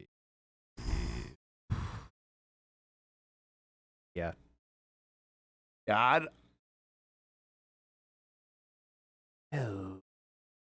don't know that one. I'm gonna say based on the lore of New England, that's fair. In this game, that's gonna be like a pick'em. I don't know how often we get pick'ems in the Super Bowl. Yeah. So like, I'm gonna say it's probably a pick'em game. Eagles by 5. Yeah, if the Eagles were good enough to be in the Super Bowl, they'd be heavy. I think. Niners? This rendition of the Niners? Yes. I'm telling you, they'd still be favored. I think it'd be close. Yeah, I think it'd be close like that too because they can't play defense. I mean, 5 of the 7 NFC teams would all be favored against the AFC champ. I think that says something. I don't know if it's worth anything. The NFC is better. Has better. Yeah. I think you could do that with the Jags too, man. Which of all those, what would the Jags have been favored by? What would the Bills have been favored by? Bills would have been favored over Chicago. Yeah. Outside of that, probably none. Probably none. Denver. Like, what's the line? Even with Bo Nix, let's just say Bo Nix plays. What's the line with real Denver and Seattle? Closer by like a point. 2.5, 3. I think you're 3.5. So yeah, a point. Yeah, Seattle's good. Yeah, we saw them. I thought they were the best team we saw in Jacksonville, even though the Rams thumped the Jags more in London. I thought Seattle was the best team we saw this year. And then I also just don't think the Rams played very well down the stretch of the season in general. Like, it wasn't the same Rams team that I saw in London. It just felt something disjointed a little bit. Yeah, they had Puka. So, and they didn't even have Puka in that game. So, hey, man, it's tough. Could have sat him down. Yeah, that's hey, Alex Reed might be jumping in for the on the Iceman.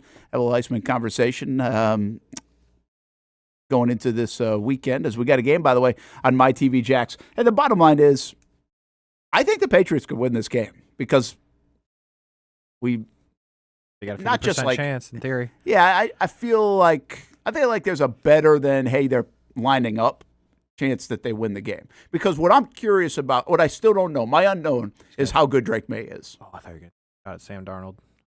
Nah, I'm cool with Darnold. Like the Darnold stuff.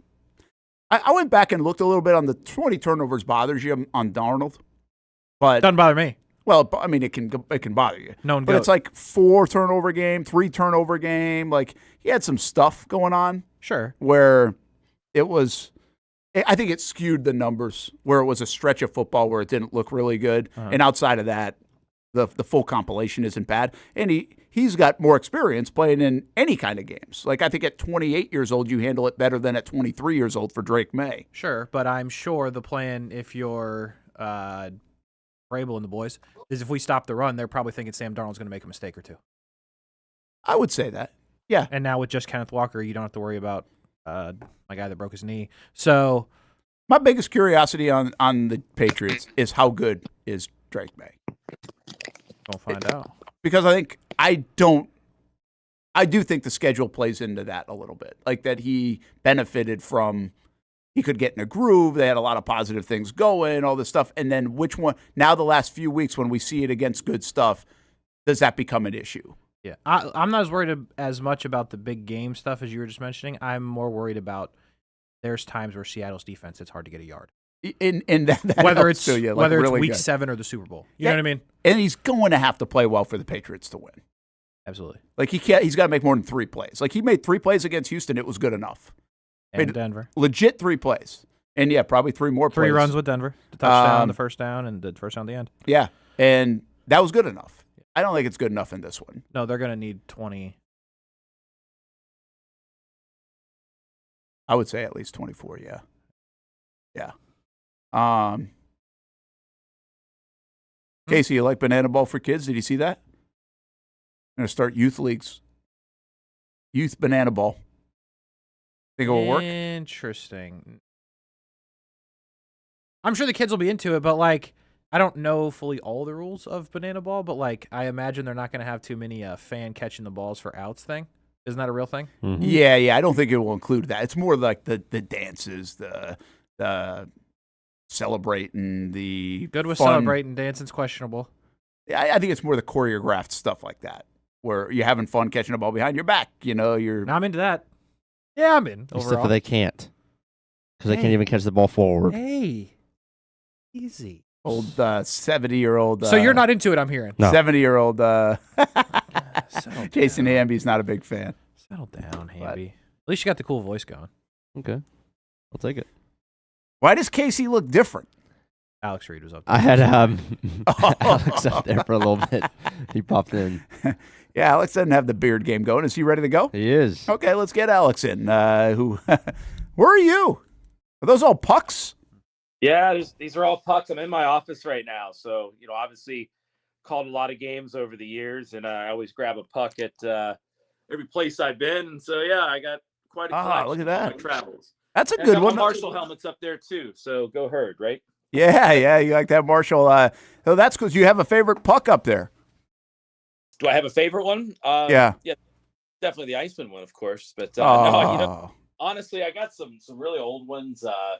Like from I grew up in the Hampton Roads area of Virginia, so I got like a 1970s puck from the Hampton Gulls, an old team that played. So it's kind of a cool thing.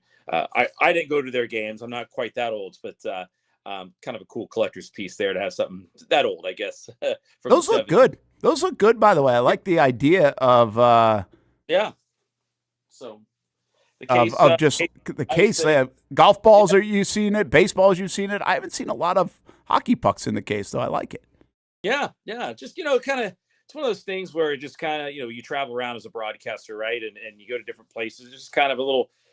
Each one has a story. It kind of shows where I've been in my career, and I can just grab a puck at every new venue I go to. So it's it kind of shows my my journey in hockey, which actually started in 2007 in the Quebec Major Junior Hockey League. I was part of the Lewiston Maniacs in Lewiston, Maine. We were the only American team in that league. So I've traveled the Great White North for sure. Wow. Have a favorite stop when you were in that league? Yeah, some really great places. Obviously Montreal is such a cool city. And then we even went to St. John's, Newfoundland. That's way up there, but got to go there. They have George Street there, a lot of fun. They do the I got screeched in, as they call it. It's basically where you become an honorary Newfoundlander. There's like a scroll and a ceremony at a bar, and you have to take a shot of this terrible whiskey, I guess. and your chaser is you got to put your mouth over this fish that they caught earlier in the day, like a actual dead fish. It's the thing, but it's what they do up there. I don't know. It must get really bored up there, but that's getting screeched in. So, but there's a proclamation. They read it to the whole bar. We got Alex from America. I mean, so I don't know. You did it. Was fun. That's cool. It. Life's about telling stories, man. You just told one. You lived one.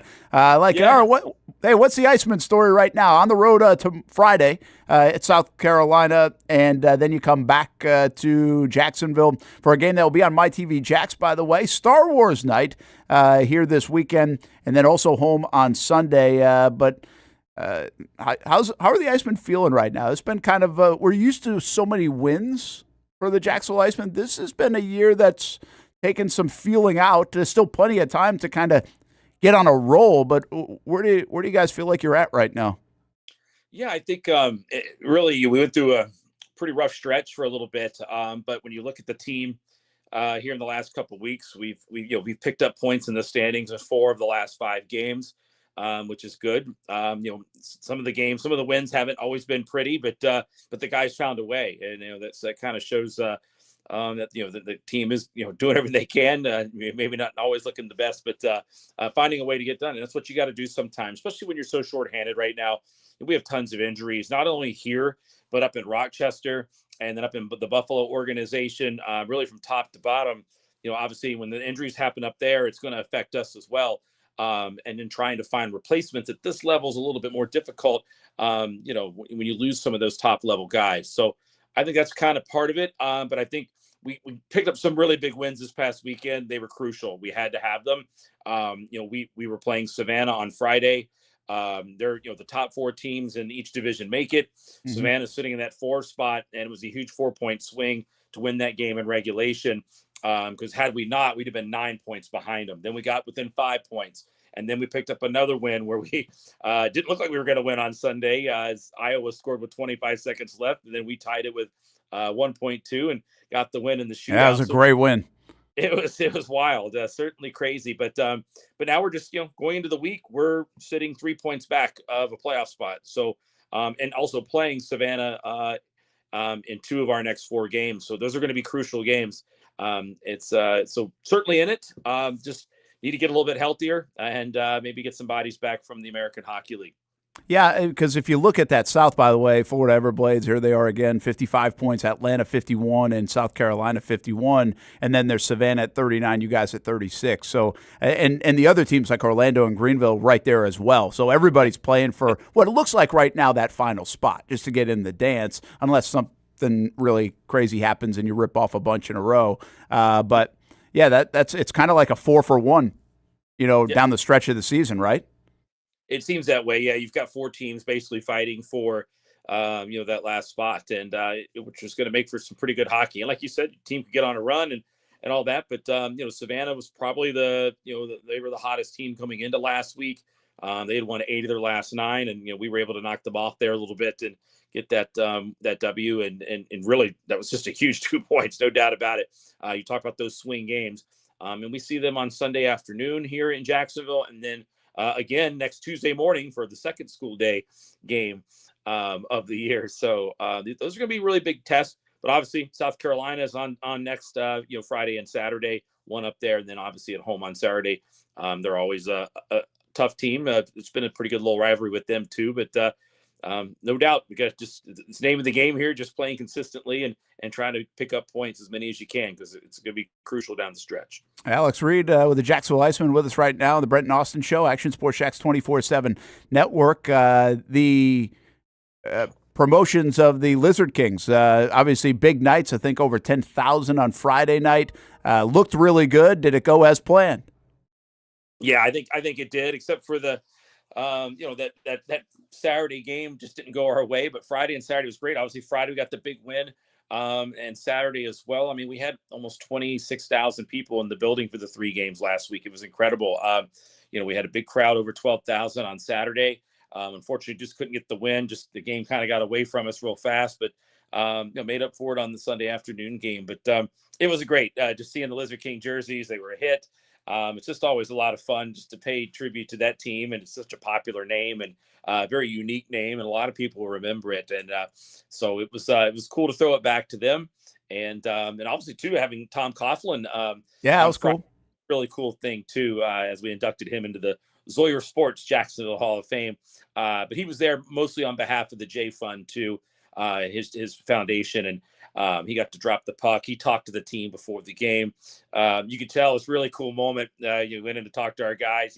He got right into that coach mode, and it was in the pregame pep talk. It was really kind of cool to see, and I think it fired the guys up, and they went out to have a big win. So you're around these guys quite a bit. Are they big football fans? I mean, a lot of these guys from Canada too, so I don't know from an American standpoint if they watch a lot of American football. Are they other sports fans, college basketball or NBA or Major League Baseball? I mean, do you, in your conversations, are they just big hockey guys, or are there some other interests like the NFL? Because it's like everybody's interest in the NFL. We know how big it is.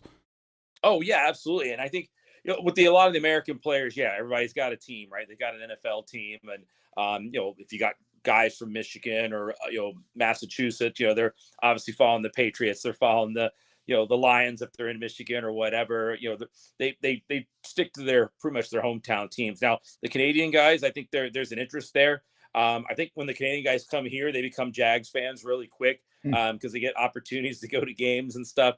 And so, it's an interest to them. I think they respect the NFL and know how cool it is and know that we have one right here in the same city that they're playing in. But yeah, they do. And the guys are going to have their own Super Bowl get together in a couple of weeks. They always do that every year. So it's a lot of fun for the guys, and they have their own sports and, teams that they follow, obviously, from pretty much every level. I think you see a lot of Blue Jays hats in the room when the guys leave. Yeah, I bet. From Toronto, they love the Blue Jays. So I think there's a big baseball contingency with the guys from Ontario. Yeah, it's a good time to be a Blue Jays fan, too, as they keep spending a lot of money in this upcoming baseball season. All right, Star Wars night on Saturday. That will be a big one. And then Sunday game at 3 o'clock. Make sure you check that one out against Savannah. That will be a huge game. And then school day game on Tuesday, 10:30 in the morning, and there will be plenty of Advil on hand after that one, right?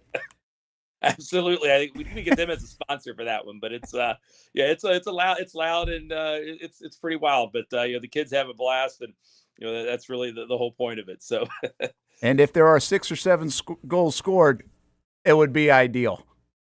Yeah, no, it definitely would be. I mean, the kids, they get all fired up. I mean, it doesn't take much to get those kids fired up. I mean, you can play a SpongeBob song and that's it. It's over, They, and then somebody, I think I mentioned it on your show before, somebody gets the idea and gives these kids thunder sticks when they come in on top of that, the screaming. So I don't know whose idea that was, but you know what? It is a great atmosphere, and the guys can feed off of it. But sometimes you really can't hear yourself talk. I'm just glad I'm a guy that wears a headset during a game.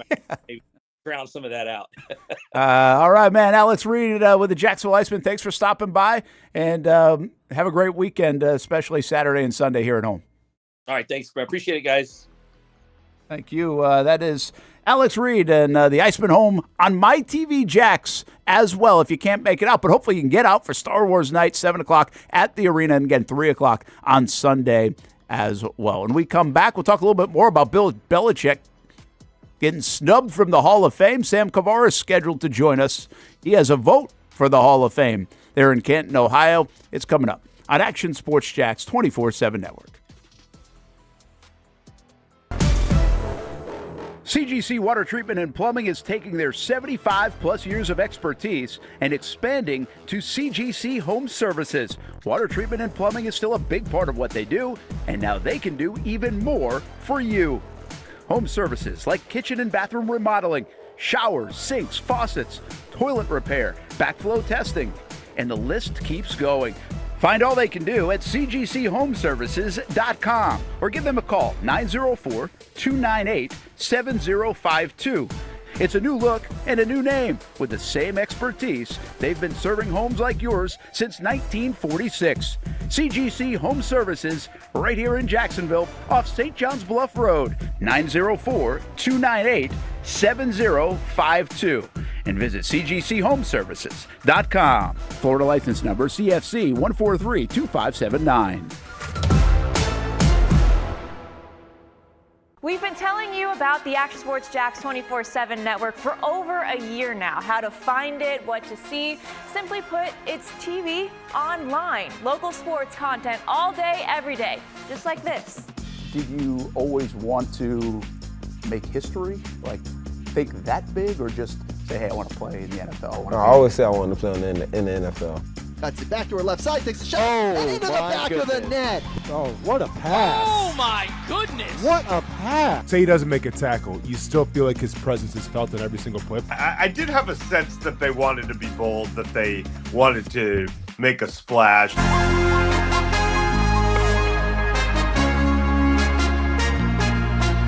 It's content you won't find on TV. Find it on actionsportsjax.com and just sit back and watch local sports all day on the Action Sports Jax 24/7 network.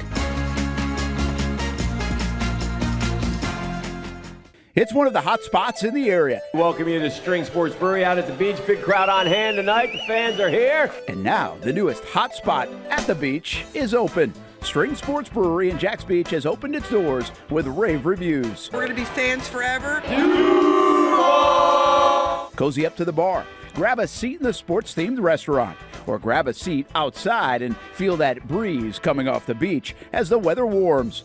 Just like the original location in Springfield, try the popular beer menu and come for lunch or dinner too, because the food is fantastic. We got a special guest in the house. He's happy. He's feeling good. He's Trayvon Walker. It's where we hosted Jags Report Live in the football season, and the String Sports Brewery staff can't wait to host you. Hey, welcome back here to String Sports Brewery. And if you haven't checked out the new location in Jax Beach, you got to do it. String Sports Brewery, now with 2 locations in Springfield and now open in Jax Beach on Penman Road.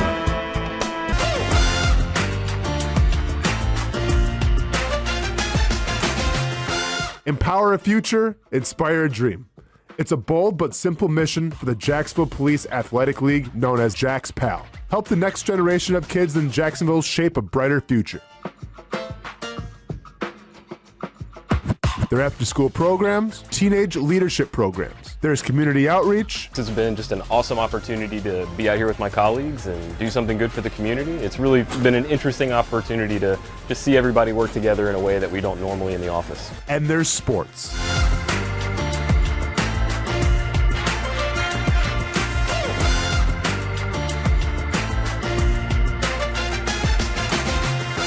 There are also ways you can help the next generation with a donation of any kind. Just visit jaxpal.org to get more information. Empower a future, inspire a dream with Jax PAL. When it's time to get a new car for anyone in your family, just remember, nobody but Nimnick, the #1 Buick GMC dealer in Jacksonville. Get the latest price breaks on 2023 and 2024 models or the newest 2025 vehicles in the showroom on Phillips Highway, or shop online at nimnickbuickgmc.com 24 hours a day. GMC Sierras, Yukons, and the redesigned Acadias, or get the all-new redesigned line with Buicks. It's nobody but Nimnick, and part of the reason why is this is a first-class buying experience here at Nimnick Buick GMC. You're not just a customer, you're a friend. This is about getting a vehicle that best fits you and getting you on the road, and also helping you and your family down the road. Nimnick has a treating you right guarantee, courtesy, respect, fairness. And most Buicks, GMCs, and Jacksonville's only Car Bravo dealer, nobody but Nimnick. Who has put in the most years and stands behind a better experience? Nobody but Nimnick GMC. We are professional grade. Welcome back to the Brent and Austen Show, streaming on the Action Sports Jax 24/7 network.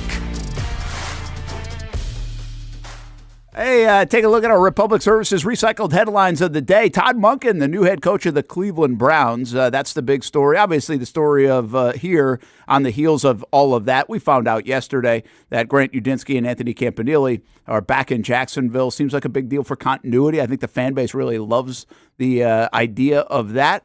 And now there are 2 head coaching jobs out there. Still, Arizona and the Raiders. Raiders are really interesting. I have no idea what the Raiders are doing. That's tough. Yeah, I don't know. Also, so Udinski was definitely going to be the coach of the Browns, right? You think he was in line to get it? Him or Shieldhouse? I mean, because Shieldhouse could have pulled out 2 of it, and we were talking like maybe they were like, all right, we got to go get Monken because we feel like he's going to pull out and it would look bad. Sure, but I feel like Monken wasn't the first choice. No, that's what I'm saying. But I mean, it could have been either one of those guys. Yeah, so I guess he could have been. And then if they the backup, but still.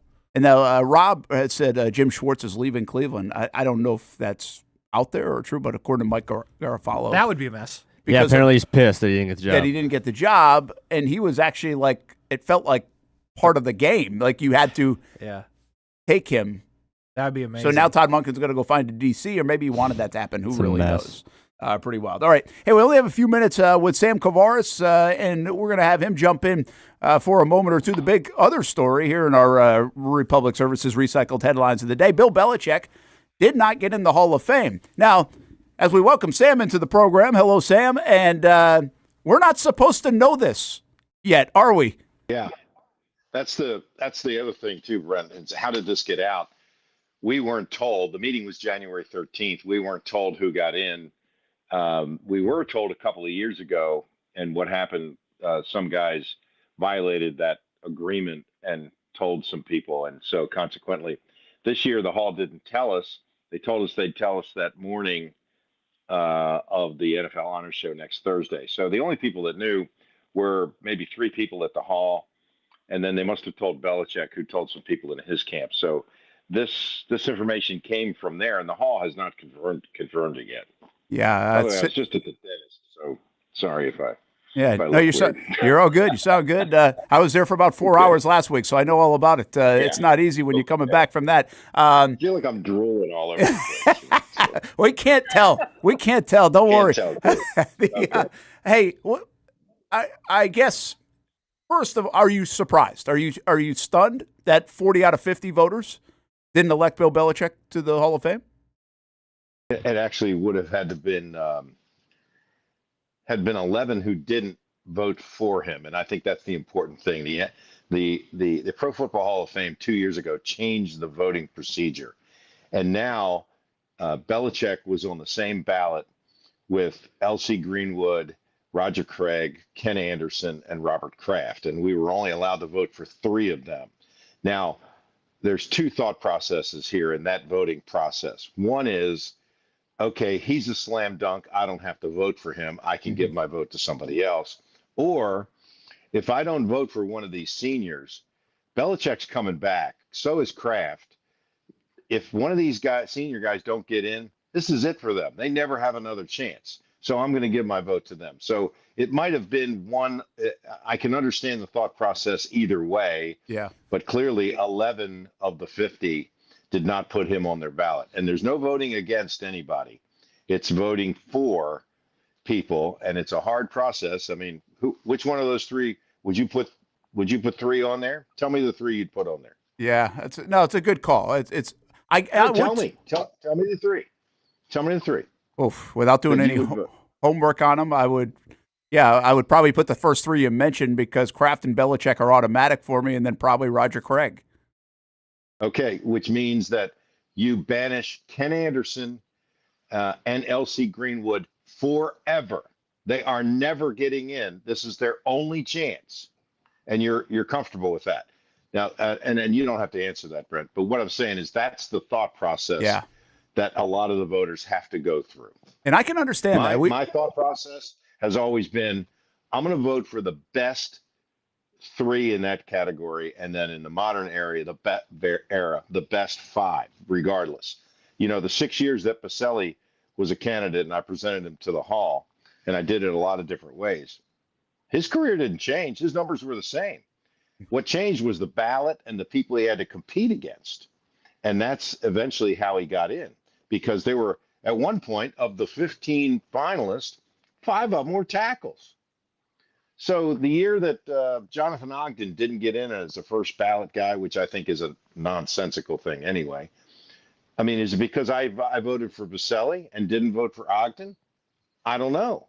But at the same time, I felt very comfortable voting for Pacelli because I thought he was the best of those.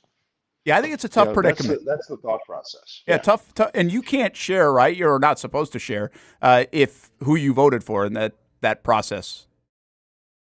Yeah, I've made an agreement with the Hall not to do that. I actually think it's cowardly to tell people who you voted for, because then that takes the heat off of you. Everybody's like, "Oh, you won't tell. You must not have voted for him." Well, there's already, and I noticed this last night, websites popping up with the list of the 50 people who are on the committee and who voted for him and who didn't, because who's revealed their vote. Well, eventually the numbers are going to show, you know, if everybody starts revealing their vote, who didn't vote for him. Now, by the way, I'm for full transparency here. I wish the Hall published our votes from the beginning, you know, because I've been on this committee for more than 30 years, and I know the people on the committee, and they are serious people who do a lot of work, and they would gladly defend and do it very well any way that they voted and give you a reason why they voted for who they did versus who they didn't. And it's not willy-nilly. Yeah, I said that at the top of the show, too, and I think that's why I don't think former players should be doing it. I think this is a heady responsibility, and I think you guys as voters take that responsibility as well, and I do think most people wouldn't mind the transparency. I know you have to run. We only have a few minutes with you, but let's finish with this. Do you think because of the hubbub of this, this is going to be a talker for a long time, it's a huge talker today, will this change anything? Because this is a new set of rules just last year. Do you think something will change because of this particular instance? Because quite frankly, I just think there are some guys that you shouldn't even have to have a conversation about, and Belichick is probably one of them. Why is Bill Belichick competing against Robert Kraft for a spot, or Roger Craig, or and the rules have changed in the 32 years I've been on the committee several times, and at one point, for instance, somebody said, "Well, Belichick's career is much better than Parcells, and Parcells is in." Yeah, well, when we voted for Parcells, there were only 5 spots, and Parcells was competing against players at the same time and contributors because everybody was in the same pool. Well, the Hall realized that was a mistake, and they separated the coaches and the contributors and the seniors, and they used to bring them the different committees that brought them out of the morass of numbers of people that were in there would bring this one candidate, and then the selection committee would vote yes or no on those, and you had to get 80% to get in. So you were only competing against your own record, and once you got out of committee, you had so-called won that competition against your peers in that profession. There's no reason that Ed Sable should be competing against Roger Craig. It doesn't make any sense. Well, then all of a sudden 2 years ago, because in my opinion, there were some players that complained who were already in the Hall that some guys were getting in that they didn't feel like deserved. Those are the bridge people, as in, I'm on the island, pull the bridge up. Don't let anybody else in. So the players who complained, Deion Sanders being very vocal about it, that too many guys were getting in that didn't deserve to get in. Well, that's when the Hall said, okay, well, we're going to make it harder to get in.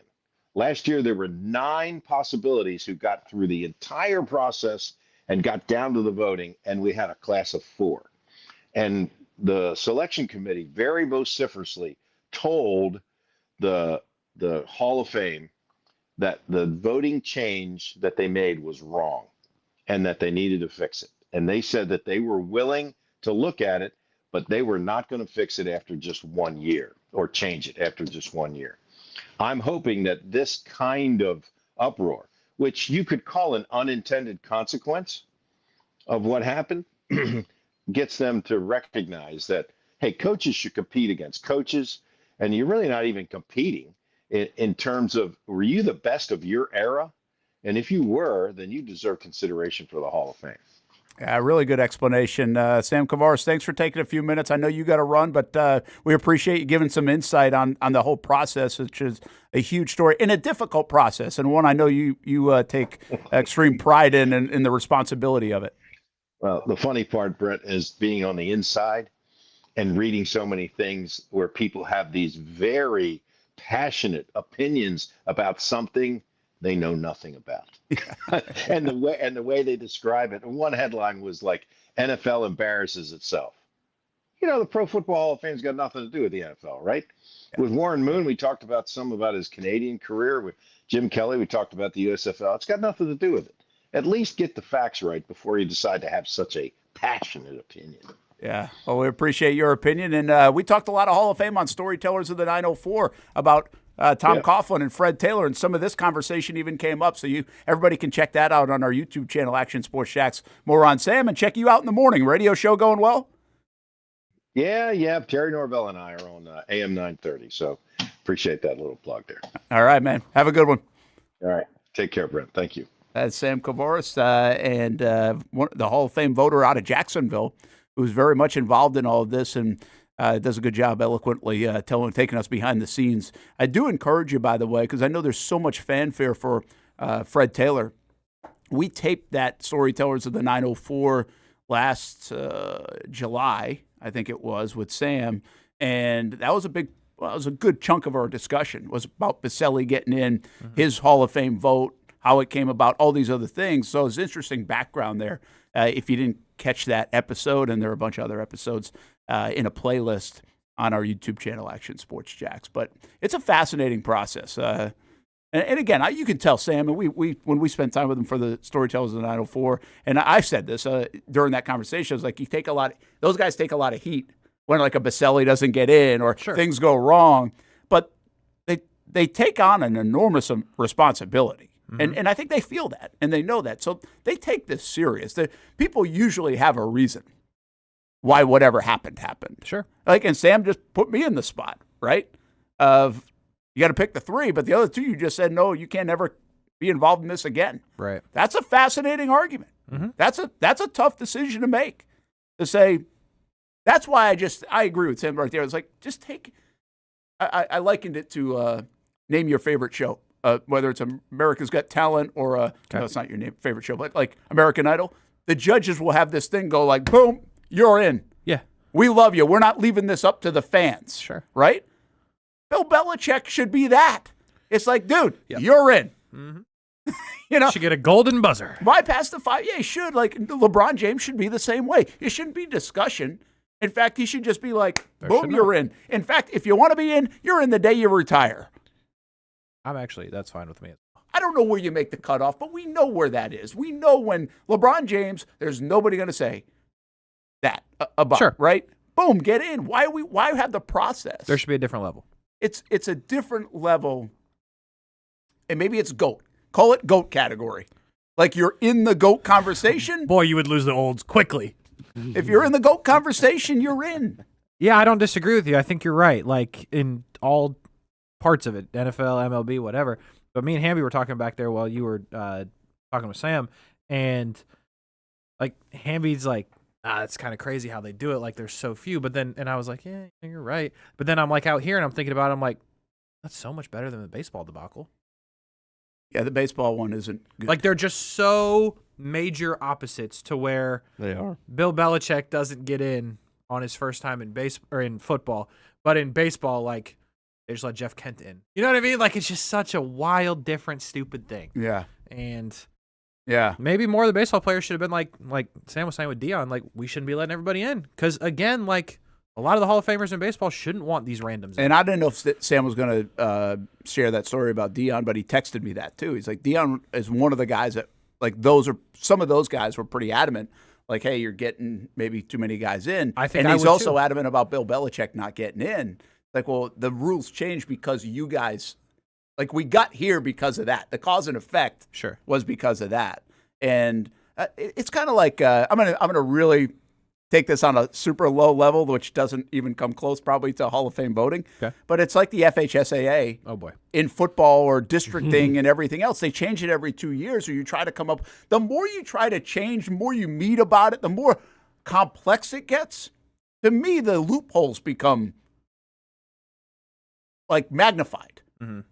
I mean, let's just keep it simple. Yeah. Like, let's use logic. This one to me, again, you did not have to do this because it didn't need a vote. It did not need a vote. I agree with that. I think that's a great call. And Kraft, by the way, too. Now, guess what? You get those two guys going in because they got the golden buzzer I and like that a lot. the goat buzzer. The goat buzzer, that's good. And now, maybe in a class like that, you shrink down because when you use the golden buzzer, you can only have 2 guys instead of 3 get in. Mm-hmm. Which is fine. So now you have 2 out of those 3 that were left over. Yeah. And that's it. I mean, I don't know. It's hard because it's recency, and so something else will pop up somewhere down the line. It's like, what do you mean he didn't get the goat buzzer? You know? Well, yeah. So you say you're right because, like, I thought with baseball, right? In theory, Barry Bonds would get the goat buzzer. He shouldn't even be a conversation. He shouldn't. I agree. Him and Roger Clemens shouldn't even be Alex Rodriguez shouldn't be conversations. I agree with you, but obviously there's some stuff there. But there is this. I brought this up earlier, and here's the difference. And I read this today. I did not know this, but I read this today that baseball does have almost like a morality clause in it, if you want to call it that. It's like, hey, what you did, blah blah blah blah blah. Sure. Football does not. So like if you're keeping Belichick out because of he was involved in Deflategate and Spygate, we're not really asking, is he the best guy in the world? Or if you're keeping him out because he wasn't great with the media. That's not what it is. It's like, did his 8 Super Bowls or whatever the hell he won constitute being a Hall of Famer? Yes. Yes, it did. End of story. Yes. Agreed. But baseball is a little bit different, which I think is also stupid. I don't think you should have a morality clause in the Baseball Hall of Fame. Agreed, but you just put Beltran in, so where's that morality? Because they cheated. Oh, yeah, Houston cheated. Yeah. Yeah, He was good on that point. team. Yeah. Yeah, well, Jim, again, everybody owes poor Jimmy Fox. Like, or no, it wasn't Jimmy Fox. It was Ty Cobb. Yeah, Ty Like, Cobb's Ty probably Cobb the gets worst. Ty Cobb's name gets run through. He's always the example. Yes. Right? Like, are you worse or better than Ty Cobb as a person? Yeah. And what's worse? Like, whose values are? I mean, if we're gonna, are we going to adultery? Well, kick them all out probably in the Hall of Fame. Probably. Listen. Right? Yeah. Like, yeah. Where's your morality clause? I'm with you because I'm a big believer. If you look at every single person hard enough, you're going to find something that you don't like. Yeah, well, I can make the claim that jabbing yourself with a needle for steroids isn't as bad as adultery. I think you could make that. Yeah, absolutely. Amby, thoughts? Yeah, I'm going with you there, 100%. So, sounds good, brother. So, yeah, okay, no, I'm with you. Cheat on your wife, but the integrity of the game. Oh, hold on. Yeah, well, I mean, I'm with guys you. know that it's really not that. I mean, the morality clause is not like all off the field stuff. It's No, I stuff get that impacts the game itself. And Okay, the Astros cheated big, and they just put Beltran in. I'm not arguing with you on Beltran. And he was apparently a pretty large part of it. Is he kind of a borderline guy anyway? Yes. Yeah. Yeah. Again, Carlos Beltran does not even get a sniff at the NFL Hall of Fame. At least Not a Andrew sniff, Jones, right. I mean, And I like Carlos Beltran. Like, he cheated, but known good guy at baseball. I don't know what happened in his private life. But, like, known good guy. Like him, always signs. Shouldn't be a Hall of Famer. Point blank, period. Not because of the Astros cheating thing, because he was not a Hall of Famer. Really good player, and that's great. Like, you're allowed to be a really great player at a time and not be a Hall of Famer. But not in baseball. Yeah. You're not. You're either just okay or a Hall of Famer. And it's the one thing that doesn't bother me that much, guys. It What are bothers you rolling your eyes at? It bothers a lot of You other know there's people. more than I feel that. like this I'll way. beat your ass. See, I'm not in the former player camp. I'm not bringing up the bridge after on the island. That was good. I don't. Yeah, that was. I don't mind putting. I don't care how many people are in the Hall of Fame. I know they're not just putting any schmuck in. You have to have a pretty damn good career. And so, Sure. I mean, you elite to just below elite. That's a muddy line sometimes. And if you favor the just below elite and put them in the Hall of Fame, no problem with it. I really don't have a problem with it. I know a lot of people do. Big, huge, but it's massive kind of problem. like the pride of the Jaguars. Like, I think there should be a lot more people in the pride of the Jaguars. Like, and a lot of people would say I Brad agree. Meester doesn't belong in the pride of the Jags. I'm like, yeah, I think he should. He's Mr. Jaguar. He played the most games in history. Rasheed Mathis should already be up there. I agree with you. These are important people to the fan base, to the franchise. Like, again, I say it all the time. Go to Denver. There are like 8 guys on their Denver Ring of Honor or whatever. I can't even name them. Like, I don't even know who the hell they are. Yeah. But they were important to that organization. I agree with you fully. And go celebrate them. Like, people get really stuck on that. Like, oh no, it's going to be. Yeah, I don't get that. I don't get it. Especially for that. I get the Hall of Fame's a little different. It's harder to get in the pride than it is the MLB Hall of Fame. Just be kind of decent for a little bit, and you'll get in. Oh, my God. Brad Meester played almost every game ever in the history of the Jaguars, bro. Not in. Sorry, we can't do it for you. Jeff Kent, they're like, slide through, my boy. You hit a couple home runs, field a ground ball. Yeah. Hall of Famer. Come on, Hamby. It is fascinating. It's That's one will wild. I understand that there's It's the gap. factually You correct. can never get it to be everybody is going to consider. Except we all know this: Bill Belichick's a Hall of Famer. Yeah, that one's unanimous. No matter how you got there, Bill Belichick's a Hall of Famer. Even if you hated him, even if you didn't like Spygate, someday you were putting him in the Hall of Fame, whether it's year 1 or year 5. The bottom line is he's a Hall of Famer. End of story. So scum. They did this because of Jordan Hudson. They didn't want her to be there. They wait until they break up. It's really going to help. Like, it almost sympathizes people with Belichick. It almost helps his brand. That's why they voted him. They didn't put him in. It's true. Like, they saw they're this picture. I was scumbag. like, we can't have this in there. Nah, we got to get out of here. This guy. This guy. Have a good Wednesday, everybody. Brent and Austen Show back at it tomorrow at 10. Well, Fleet and Footy at 2 o'clock as well. Scrap House tonight, we think? Maybe? Possibly? I'm pretty sure. Okay. 7 o'clock right here on the Action Sports Jacks 24/7 network.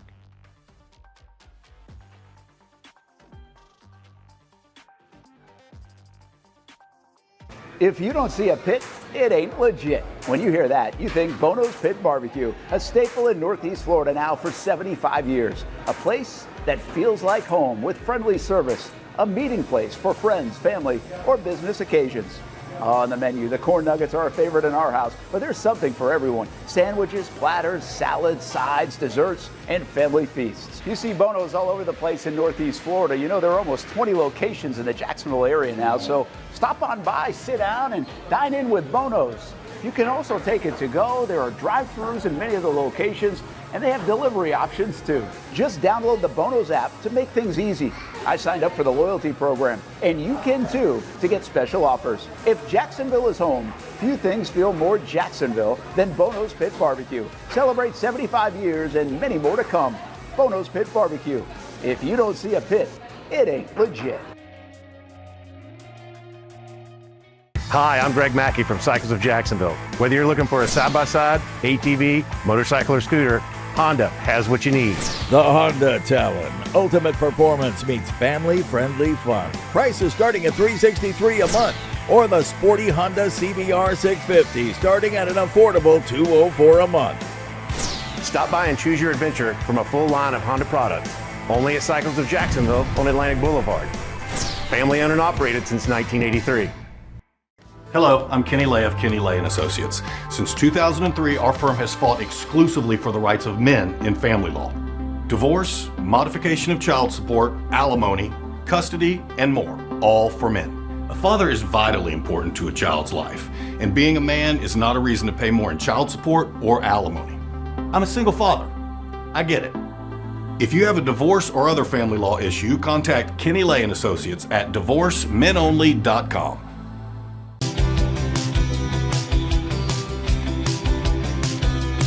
Welcome inside the Armor Guard exterior and gutter helmet showroom. There's a lot going on, like glass exteriors, replacement windows, and down there we have the retractable screens and awnings, plus hurricane protection. Let's talk more about those gutters, and to do that, we bring in Kevin. He's the owner, he's the expert. Why Gutter Helmet? Well, Gutter Helmet's truly the only maintenance-free product. It lets the trash and debris go on the